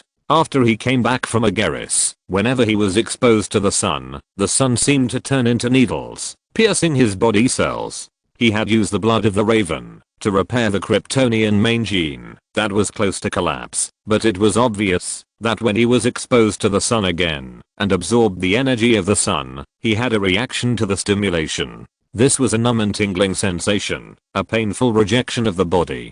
This could only prove that his body's genetic defects were expanding and worsening, and there was a possibility that his genes would collapse again. The energy of the sun could no longer repair his body, and the energy of the sun absorbed now was not enough to reach 1,000th. He frowned, his eyes were focused, he was thinking. Sitting on the operating table, he seemed strong on the outside, with a body like a white jade sculpture with hard contours and muscular lines, but now he was only 2 or 3 times stronger than an ordinary person on the surface, accompanied by a tingling feeling of weakness in his internal organs, palpitations, and exhaustion, and abnormal discomfort, making him feel sick.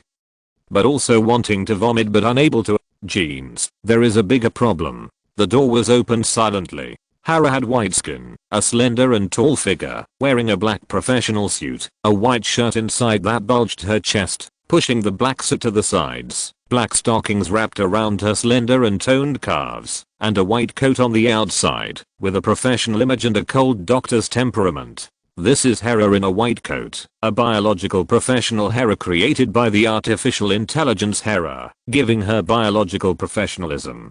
She opened the door from the outside and entered the room, da-da-da stepping on her high heels, making a crisp sound. Snap.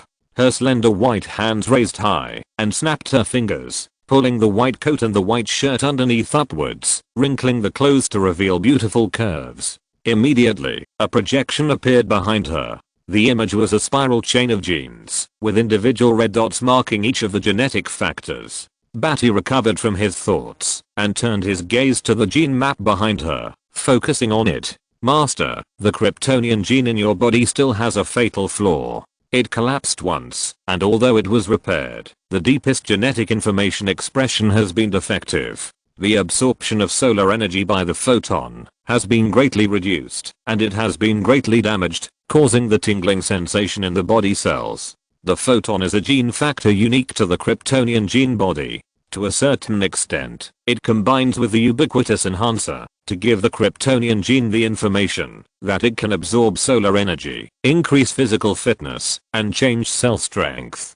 Hera in a white coat stretched her hands towards the projected image, her face focused and cold. Her hands expanded her chest, and the gaps between the buttons of her white shirt revealed a touch of snow-white skin. The gene spiral in the image grew larger as she moved, and the gene spiral was like countless tiny grains of sand, gathering together to form a spiral. She touched the red dot in the gene chain with her white slender hand, and the red dot grew rapidly. Here, Master, there is a problem with the combination of your photon and enhancer. It is just a lingering connection. The CI's acting element factor has a difficult time affecting the expression of the gene. The promoter factor cannot transcribe the energy absorbed by the main Kryptonian gene. The upstream promoter element and the transacting factor combine to regulate the transcription efficiency of the gene. It is like a few seconds of clicking and stagnant operation. So when you absorb sunlight, you will feel a stinging sensation. Once you are exposed to too much sunlight, it will not repair your genes, but will cause your body to spontaneously combust.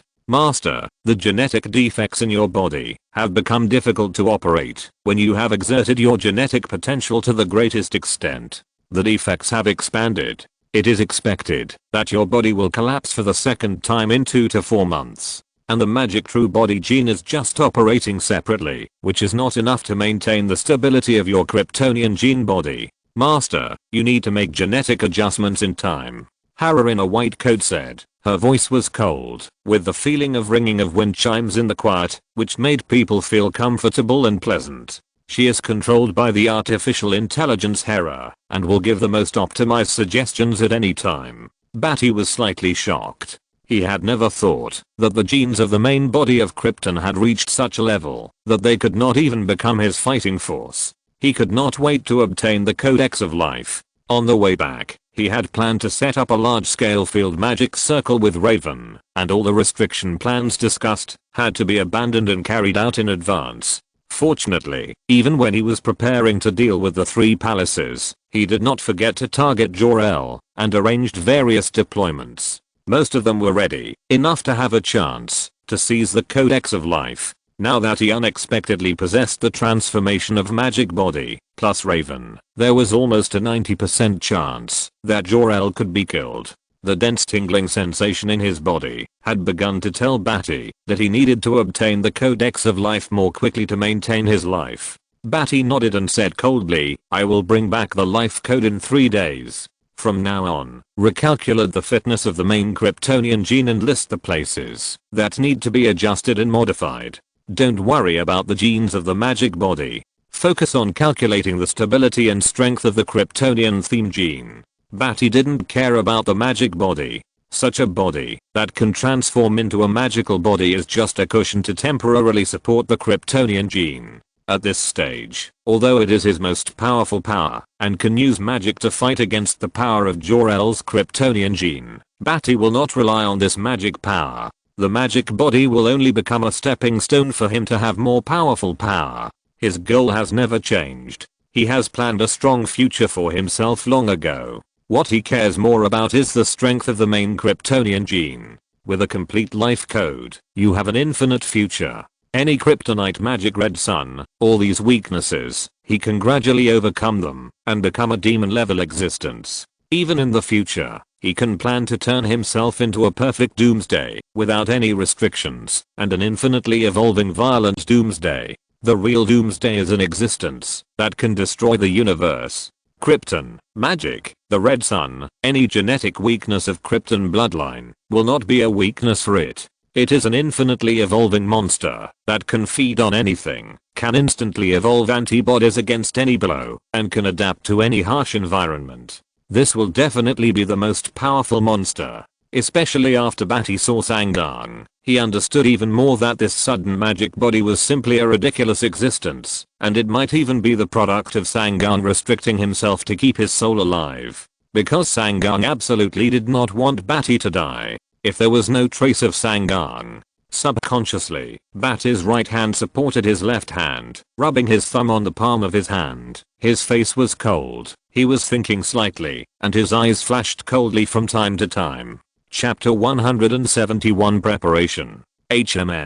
Badi frowned slightly. When his feet fell from the operating table to the ground in an instant, the soles of his feet bore the weight of his body, and the dense tingling sensations on his feet reacted, causing him to get goosebumps on the soles of his feet, and the numbness and stimulation spread from his calves to his thighs, like the tingling sensation of an electric current. Every step he took was accompanied by this tingling sensation on the soles of his feet. It was a bit like the numbness of his feet due to blocked blood vessels and sitting for too long, and then the tingling sensation of stepping on the ground with his soles was much stronger. This pain was not enough to make him show any painful expression. It was just that the weakness of his body and the powerful genes of his deep magic body made him feel extremely uncomfortable. Badi was helped by Hera in a white coat to put on his clothes and put on a white windbreaker. Hera in a white coat tightened the windbreaker on his chest, smoothed the wrinkles with her slender white hands, and then walked aside to make way, leaving the clean testing room, walking through the metal corridor, stepping on the white sound-absorbing soft rubber floor. The whole bright, metal cold passage was silent. Only Badi and the white coat-shaped Hera walked silently, with a bit of deep and mysterious atmosphere. They came to another corner. In the culture room, every meter, there was a cylindrical glass body, connected to the thick transmission pipe on the ceiling. These cylindrical glasses used to culture embryos were like those in science fiction movies. From the biological name, they were called culture medium, which was used to culture cells and clone human bodies. Green nutrients filled the culture medium, providing rich and sufficient nutrition for the embryos inside. A large number of Hera humanoid models floated in the green nutrients of the culture medium, curled up in their beautiful bodies and fell asleep. The green light was faintly reflected, and there was a cold mist spreading on the ground, and the underground was surging. Multiple identical human bodies were planted in the culture medium and floated. Deep, silent, cold, and weird environment. This scene looked like an evil laboratory for cloning human bodies. Badi and the white-coated Hera stepped forward, their footsteps like knives, scraping away the cold mist underground. The cold mist swirled around their feet, freezing the black stockings of the white-coated Hera. They came to the number 1 culture medium. Inside was a clone that looked exactly like Badi, with white jade-like muscles, clear and deep lines, a strong face, a straight nose, and a wide forehead. However, there were no scars on his face or body, and he looked elegant and handsome, without the slightest bit of ferocity. The control program has been ensured to replicate the complete defective gene, and the power displayed by the calculation is the same as the solar energy absorbed by the average gene, and there will be no difference. The combat quality information has been successfully input, and the interference radiation that interferes with the perspective vision is built in.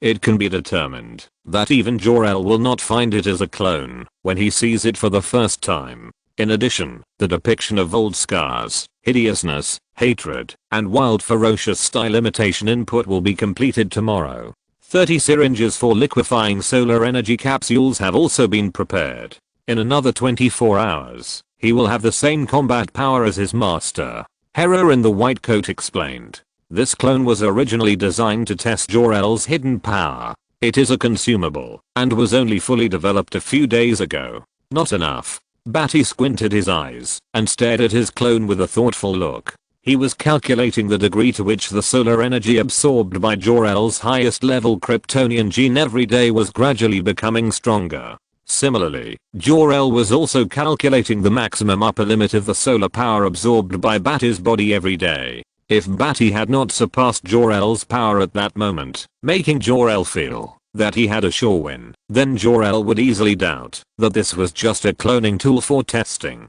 Because Badi would not easily attack Jor-El without decisive confidence. Therefore, this clone must also have the violent power to kill Jor-El in order to appear evil. Although the two of them must face each other violently in the end, the process is a contest of wisdom in calculating each other's psychology, predicting and arranging the arrangements prepared by the other party. On Krypton, it can be regarded as Jor-El's home ground. With the name of the El family, he is born to be a superior person and has so many resources that are outrageous. Badi lost to the powerful rear forces that he united on Krypton.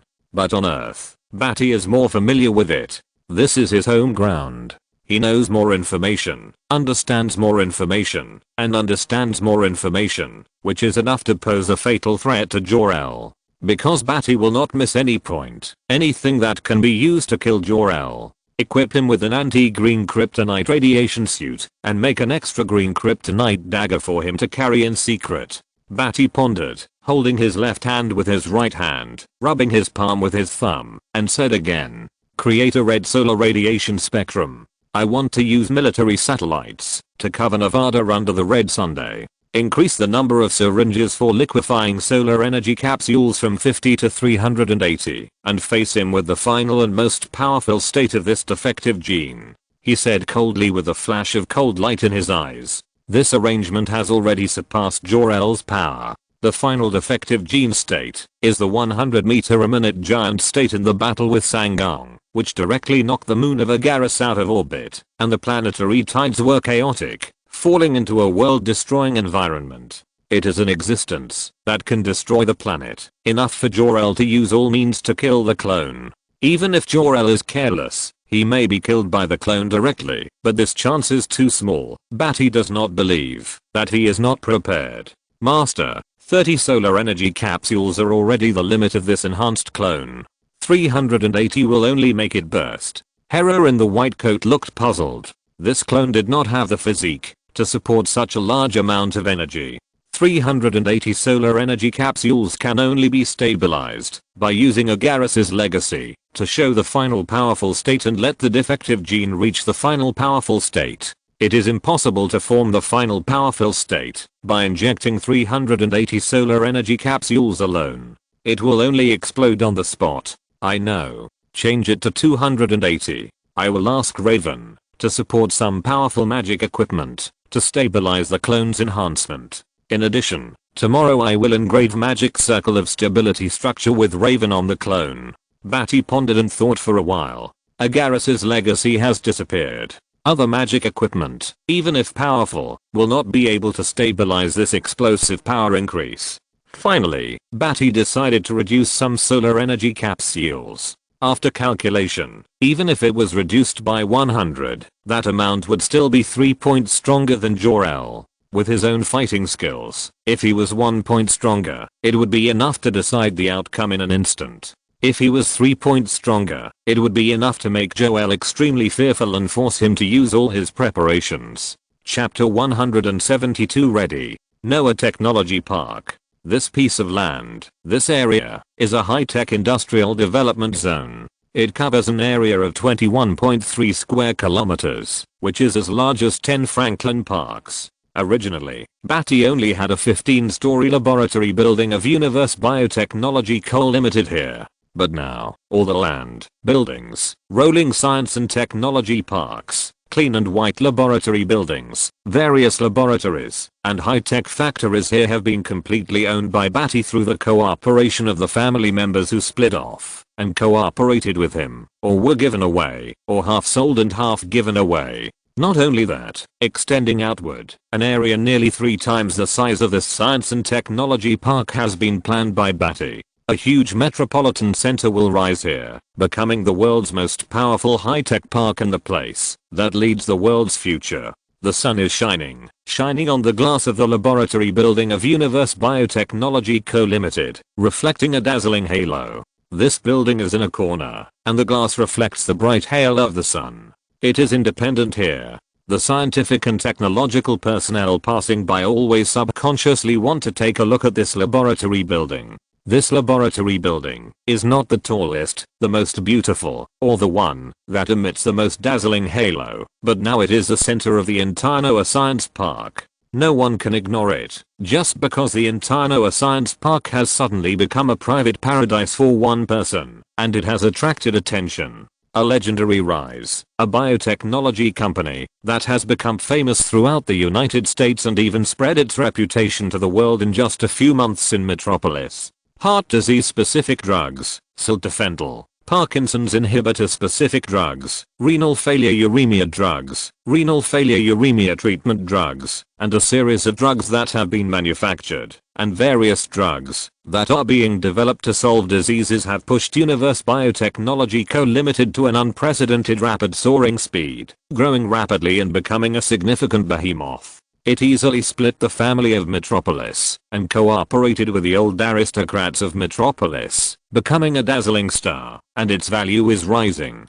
The entire United States has spread rapidly through the road paved by Badi. In just a few days, it has become a blessing for the future of the United States. The New York Times called it a possible blessing for the future of the United States, solving incurable diseases for the vast majority of American people. In the latest issue of Time magazine, this mysterious Universe Biotechnology Co. Limited was given a cover, calling it a leading innovative company in the new era of medicine, with unlimited prospects. The Wall Street Journal even strongly and publicly stated that whoever can invest in this Universe Biotechnology Co. Limited at this time will become a tycoon-level existence that cannot be ignored in the future. And this year's Nobel Prize in Medicine and Biology has also been decided, and the discovery, provided by Universe Biotechnology Co. Limited, on the theory of the development and control of specificity of the immune system, and the discovery of the principle of monoclonal antibody production won this honor. It can be said that from the beginning, this biological company has leaped up and is world famous, and no one can stop it. And now, the top person in charge of Universe Biotechnology Co. Limited, Badi, whose genes were close to the second collapse, felt tingling and numbness in his body. Even drinking a sip of brandy would cause him to feel an abnormal burning reaction, which led to the need for more careful conditioning of his diet. He urgently needed the code of life to transform himself and change his genes, but he was not in a hurry. Instead, he used everything he could to ensure the smooth progress of things. On the other hand, he did not give up any plans for the future. His own genes collapsed, and there were ways to deal with them. These blueprints for the future also had ways to deal with them, which did not take up much of his time. For various blueprints for the future, he could always adjust the subtle responses at any time, based on the present, to inquire about the birth of superheroes, control future heroes, absorb capable villains, integrate the world's reactions, predict future changes, etc. As for the general strategic guidelines, even if Badi was not there for 10 or 8 years, it would be enough to implement them according to the strategy, and it would not be too different in the future. During the day, he and Raven added stable Agaris magic spell formations to the clones. Agaris's magic system was basically a mature civilization system, and its special magic civilization amazed Badi. During this process, unexpectedly, Raven was only confused for a moment, without asking too many questions, but just acted under Badi's orders, and carved a magic circle according to what Badi wanted to do, and provided several magic instruments that were enough to control the region, control the magnetic field, and stabilize the space. In addition, Badi also had a specially made jammer to disrupt the construction of the wormhole, which was enough to prevent Jor-El from escaping. Badi believed that Jor-El must have a way to escape, so he came to Earth and faced himself. He did not find Jor-El from the beginning, because he was worried about Jor-El's backup plan, and he was also worried that Jor-El would run away without saying a word. It took a lot of effort to carve the magic circle. The Kryptonian physique has a poor resistance to magic and is very resistant. It is necessary to input magic power and force the structure to stabilize by using the maximum force that the genes can withstand and causing the clone to collapse. This took a lot of effort for the two of them, and although there were some minor setbacks, it was successfully carved. In the evening, each of the things arranged by Badi was also prepared smoothly. He forcibly used the brain-controlling spore brain cells to temporarily control all the high-ranking generals of the 3 military bases that controlled nuclear bombs closest to Jor-El. The spore brain cells would act according to Badi's orders and could only survive for a week before dying. These generals would also lose their memory and become idiots, knowing nothing. The United States and the Soviet Union are still in the Cold War, and there are so many nuclear bombs that they can be forcibly controlled and used by Badi at any time. However, in this way, a bunch of generals have become idiots, which is too eye-catching, but compared with the code of life, these small troubles are not worth mentioning. Just as nuclear bombs are weapons of great threat, these nuclear bombs will not be launched, but will only threaten Clark's life. Jor-El may be able to survive the damage of the nuclear bomb, but his son will definitely not have such physical strength. This kind of threat, it's just an insurance that Badi has taken for himself. In the case of losing, or when there is a stalemate and something is needed to break the deadlock, the nuclear bomb will be effective. Badi can have the confidence to win, and he will not make plans for failure. Hera also selected and controlled 2 of the military's technical test satellites and modified the program purpose of the satellites. At that time, it will release red solar spectrum radiation in Nevada to weaken the physique of Kryptonians. Everything is ready. Just when Badi was waiting to face Jor-El in 2 days, he deployed some chess pieces in various cities, such as Central City, Coast City, Blue Valley, Calvin City, Keystone City, Star City, Fairfield, and other superhero cities. He sent people to collect the information he wanted. However, the characters that fit the information seemed to be a bit abnormal. Leon sent a message in Central City. Boss, there are more than 300 people who fit the name of Barry Allen. Chapter 173 Strange. More than 300 people named Barry Allen? In the United States, the surname Allen evolved from a Lewin, which means beautiful or handsome. Since the surname report compiled by the US Census Bureau, Allen ranks 32nd, with 465,948 people. American names are extremely complicated. People of all races in the world bring their own surnames, which are strange and varied. The variety of surnames is the highest in the world. With more than 400,000 people named Allen, there are more than 300 people named Barry Allen. Badi doesn't think it's too much, on the contrary, it's too little. But in a central city, there are more than 300 Barry Allens, which is a bit too much and strange. His mother is dead, robbed, or died of other reasons, Badi said, and poured a glass of vodka, and the clear liquid swayed in the glass. He got up from the chair. This is the 13th floor. His office is not very high. Through the window, it is like watching a fire from across the river. He can see the towering buildings of the metropolis in the distance, with bright lights rising, prosperous and colorful. The sky is gloomy and dark, with no stars or moon. He drank the vodka in the glass in one gulp. The pure taste of alcohol pierced his throat and slid deep into his body, causing pain in every inch of his body. The intense pain seemed to burn, making Badi's brain unusually clear and calm. There are a total of 7 people who lost their mothers. None of them died in home invasions. 3 died accidentally, 1 committed suicide, 1 died in a fire, and 2 fell into the sea accidentally while traveling.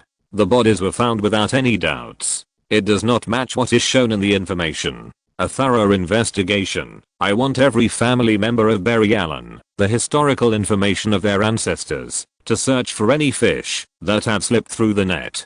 Badi's deep pupils flashed with doubt. From Batman's experience, he basically knew that the trajectory of some characters seemed to have not changed. Some characters, in this world, are very important, and will not change their trajectory for no reason, such as Batman. He witnessed the death of Batman's father. At that time, if he wanted to take action, he could have prevented this tragedy, but he did not, and Batman's father still died. This is a test, and it can also be known that some characters will evolve according to the trajectory without his intervention. His arrival is an existence that can create a butterfly effect. That's why he needs to carry out all his plans more quickly and use everything that can be used. He hung up the phone and asked Leon to send all the current information and continue to investigate. The number of Barry Allen seems to be a bit abnormal, but this situation seems to be very normal. This is like confusing the audience. Bati's clear mind flashed this word. He can capture any abnormality, even if he needs to face Jor-El with all his strength now, and can only spare 1 or 2 hours a day to deal with these chores. But from various information, he can find clues and feel the existence of unreasonableness. He dialed a number named Nasus again. Nasus is one of his smart and flexible subordinates. He is like a monkey. He was given supernatural powers by Badi. He has an extremely sensitive sense of smell, which is 1,800 times more sensitive than that of humans. He can distinguish subtle smells that are difficult to detect with various precision instruments, and can distinguish many different smells. Nasus was sent by him to the coastal city to search for Hal Jordan. Hal Jordan's background has not changed much. His father is a pilot who died during the test flight of the latest aircraft. His lover Carol was a childhood sweetheart. They had green and purple lantern rings with Hal respectively. Badi was very interested in this kind of ring that could have power, as long as there was a will. It would be a good mass-produced armed force to study and mass-produce it. However, the result made his eyes tighten. Boss, I'm sorting out the information and planning to send it to you. In Seaside City, we didn't find the father of Hal Jordan that you mentioned, nor did any test pilot die in a plane crash during a test flight. Among them, I searched for people with the same name in Seaside City and found that there are more than 200 Hal Jordans. I'm sorting out the information. Bati's expression was stern. This was definitely an unusual existence. The Jordan surname is not more common in the United States than Allen, and it doesn't even make it into the census surname report. But even so, there are 200 Hal Jordans? What's the point of getting this Hal Jordan? Badi hung up the phone, and he felt vaguely in his heart that someone was targeting him and was about to spread a big net to wrap him up. Hera, where is Victor Stone now? Victor Stone is Cyborg, who Badi planned to make his own machine to monitor the Earth. In the future, he needs him to become Cyborg and use him. If it doesn't change, it's also very simple. Badi can use some tricks to make him become Cyborg for his own use. If he fails, it doesn't matter, it's just a life. He had arranged to monitor some important people earlier. Hera, with fair skin and wearing Greek white silk clothes, exposing a large area of skin, projected in front of Badi and said, 12 hours ago, Victor Stone and his father took a Ferris Air passenger plane to New York to visit his aunt. Where is Bruce Wayne? Badi planned to use memory modification or subconscious guidance of spores to control the future Batman after dealing with Jor-El and obtaining the Code of Life. Therefore, he has been in contact with the underworld in Gotham and determined Bruce Wayne's location 24 hours a day. The last time I got the information, his butler took him away from Wayne Manor and went to Florida to watch the circus to relax. Harris said. Badi pondered. It was a coincidence that he disappeared from Bati's control at the same time. Afterwards, Badi asked several key targets, including Billy Batson, the future Shazam, who was not named yet. Badi guessed his location through the orphanage and the family that would adopt him in the future. He was still a kid of a few years old and was found by Badi through means. The family of Jamie Eyes, the future Blue Beetle, was secretly monitored by Badi. Constantine, who was only 13 years old, was also the target of brainwashing, controlling, and forming a magic army after he dealt with Jor-El and obtained the Codex of Life. There were many other villains, some with some ability and use value, whose locations were roughly or carefully understood by Badi or monitored, waiting for development. After checking many records, Badi, with his insight, did not find anything strange. In other words, only Barry Allen, Hal Jordan, Victor Stone, and Bruce Wayne had problems at the same time and were out of his sight, or there were too many of them, so he didn't know who the real target was. What they have in common, they are all superheroes. Also, the Justice League.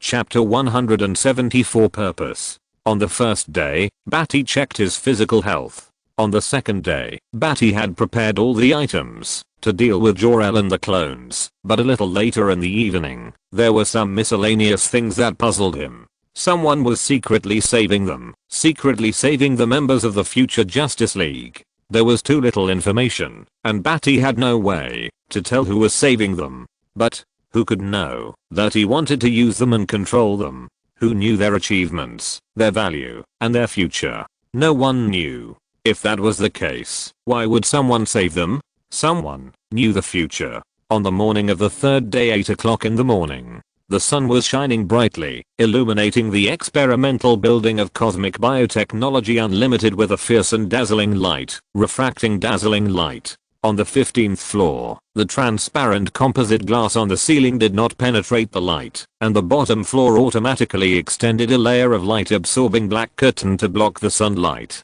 creating a quiet atmosphere of grey tones in the entire room. With Badi's current physical condition, sunbathing is undoubtedly poisonous. He opened his eyes from the soft goose-down quilt, deep and small pupils after waking up. Soon, his pupils gradually expanded and turned lazy. In the slightly darkened room, he lazily pulled out his arm. This action made Raven, who was lying on his arm as a pillow, a little uncomfortable. HMM. Raven hummed in his sleep, turned sideways, and turned over with his legs sandwiched between the quilt, revealing his smooth and white back. The quilt was faintly covered to the coccyx, outlining the curve. Badi opened his mouth sleepily and yawned a long time. A few sour tears came out of the corners of his eyes. He wiped them with his hand and closed his mouth. As his eyes opened and closed, he regained his calm and resoluteness and flashed a thoughtful look. He hadn't done such a lazy action like a human for a long time.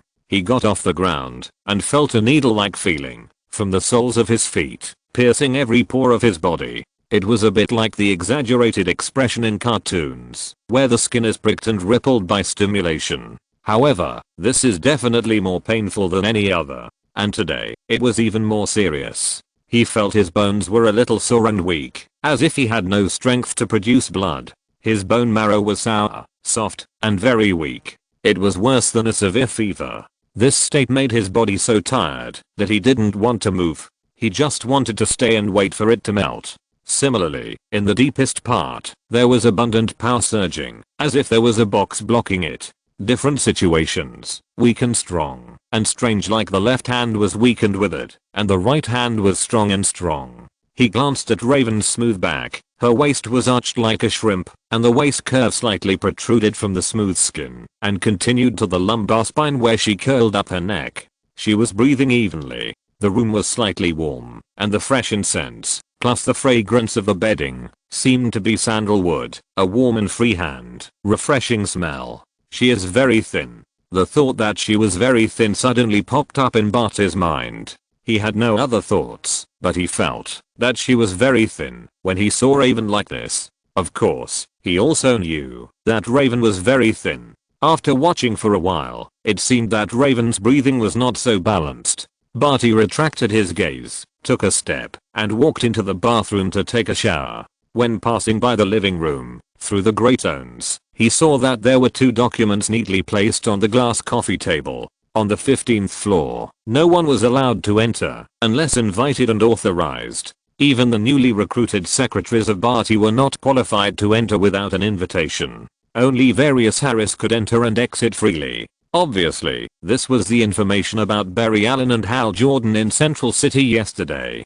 Badi stopped walking to the bathroom, walked from the back of the sofa to the front, and then sat down heavily on the sofa, making the grey-white leather sofa sink and sag, and his lumbar spine straightened. He picked up the yellow folder from the glass coffee table. Barry Allen opened it and read it. His eyes remained calm. In the silent and dim room, only the sound of him flipping through the documents page by page could be heard. After reading all the information about Barry Allen that Leon could find, his eyes flashed with thought. This document is too simple. It is so simple that it seems to be made temporarily to deal with himself. There are various addresses of Barry Allen, some of which are vague, some of which have no ancestors, and some of which want to write detailed descriptions of parents, which are completely as simple as a piece of 9th-rate novel put together temporarily. Leon definitely does not have the courage to perfunctorily deal with himself. Moreover, he is not a person who does things casually.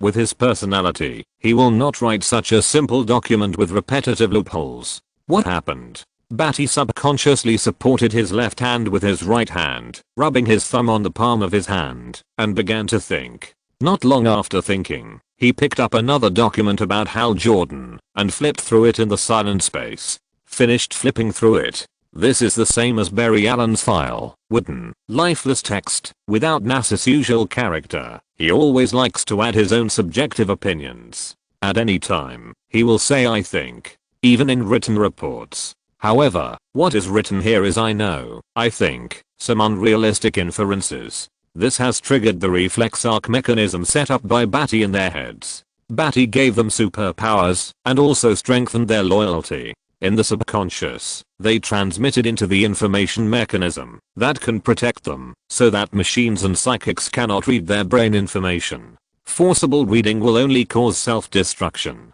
There is no doubt that this document was written by Nasus. It's just that it was a data report made when he was not awake and his consciousness was blurred. Leon and Nasus were controlled. They were not read by others, but they were controlled. Therefore, they did not die, but only triggered the misleading information mechanism. But why do we confuse people and do these useless things? What's the point of producing more than 300 Barry Allens and more than 200 Hal Jordans information? This is meaningless. Badi narrowed his eyes. This is meaningless. For a smart person, meaningless things will make him doubt and suspicious, and he will get to the bottom of it and understand it clearly before he can feel at ease.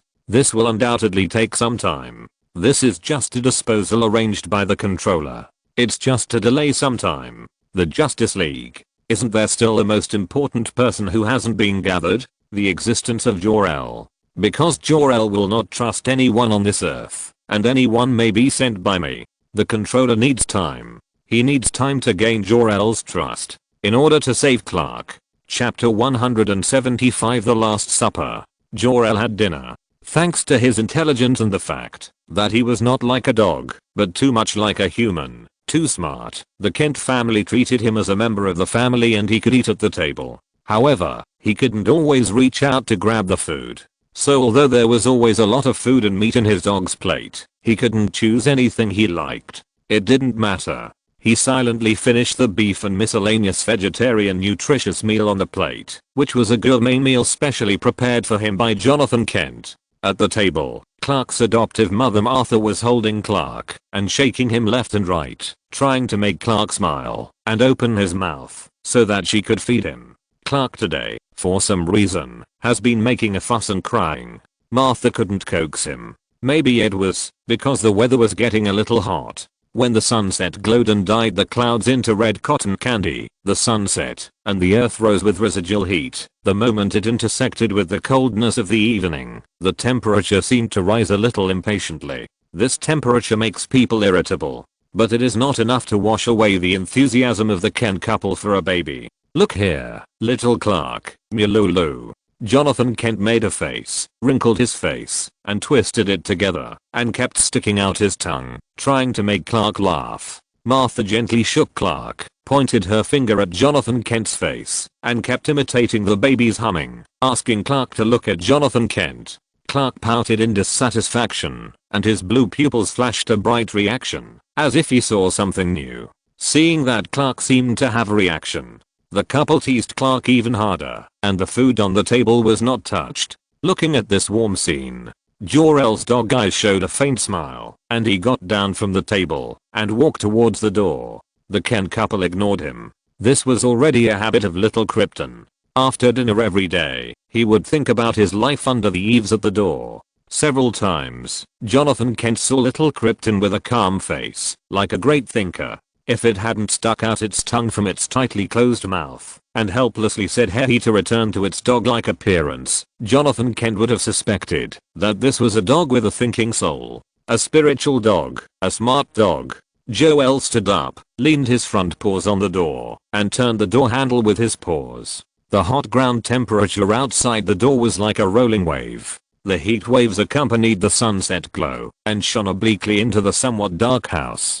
The heat waves rolled in and blew his hair back. He could no longer keep his face calm and his mouth closed. It was too hot. Dogs only had a few sweat glands on the inside of their feet and between their paws, and they could not cool down by sweating like humans. Having no choice, the dog opened his mouth again, panting with a bright red tongue, exhaling hot air. With 4 feet touching the ground, he slightly raised his fluffy white tail. When he walked out of the house, his tail hooked the wooden door, and with a snap, he closed the wooden door. He walked under the eaves again, stood in his usual position, sat on his buttocks, straightened his front paws, and swept the ground with his fluffy white tail. The red light of the sunset shone on the front half of his body, shining on his white, fluffy, slightly round and cute paws. The sky in Kansas is always beautiful. When there are no clouds, it is clean, blue, and clear. When there are clouds, all kinds of clouds gather into a strange and beautiful picture.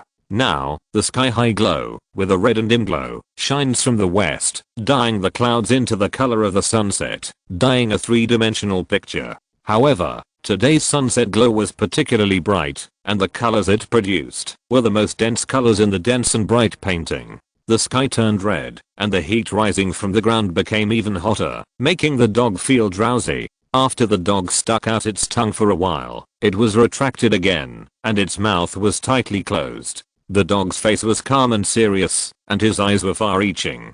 The slender dog's chin was slightly raised, looking up at the sky. The beautiful and clean snow-white hair, the graceful outline and posture, had a unique beautiful appearance. His eyes flashed with a thoughtful look again, and he stared at the sky with a far-reaching gaze, like a thinker in the dog world. He had wanted to take the key of hope of the L family, pretending to be inadvertent, and let Badi steal it. He tried all kinds of methods to bury 1/3 of his consciousness with Badi, wanting to know Badi's information. But obviously, this plan failed. As a dog, it is difficult to use ordinary people. Moreover, since Badi sent people to pick up the kryptonite, there has been no Badi's men in the whole state of Kansas. None of his men are in this area. This made Jor-El very worried. He couldn't even send something to Badi. Badi didn't even try to test him. It's conceivable.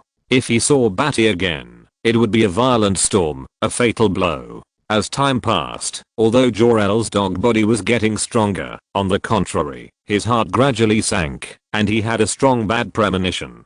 He had no choice but to open his dog mouth again, stick out his tongue, panting, and he to dissipate heat. The dog face in deep thought showed helplessness, and could only stick out his tongue from time to time to dissipate heat. The overly warm sunset seemed to be a little abnormal, causing the ground to rise with residual heat, warming his body, making him feel a little weak and tired. Just like a normal dog, lazily lying on the ground, sticking out his tongue, squinting his eyes to rest. No. Why do I feel tired? Jor-El suddenly woke up. This was not right. How could he feel tired?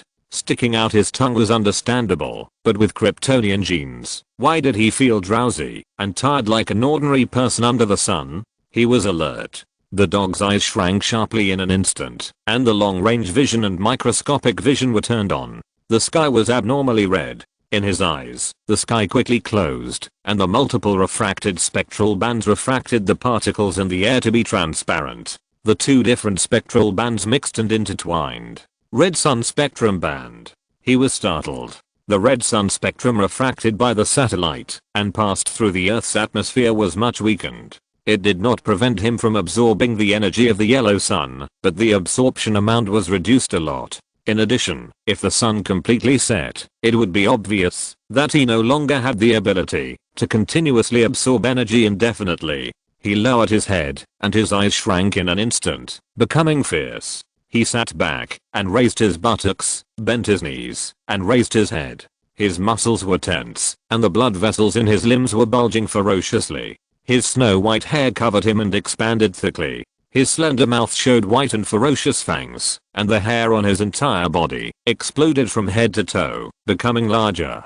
His claws flashed with sharp transparent nails, and the pads of his claws revealed a powerful force. The moment he stood up, he banged and pressed 4 sunken pits in the thick wooden floor. His limbs bent their knees, and were about to explode, and sawdust rose. Krypton's sinner. His dog face was furious and ferocious. In an instant, he changed from a beautiful white pet to a ferocious wolf king. His dog Badi bent his knees, and sawdust flew up slowly. The air was so heavy that time seemed to slow down. His body was ferocious and ferocious in the sawdust, as if he was in another world, showing a powerful and violent explosive force. In the distance, the sight penetrated the emerald green cornfield. A figure strode under the red sunset. The setting sun behind him was like blood, and the sunset glow reflected his figure from behind.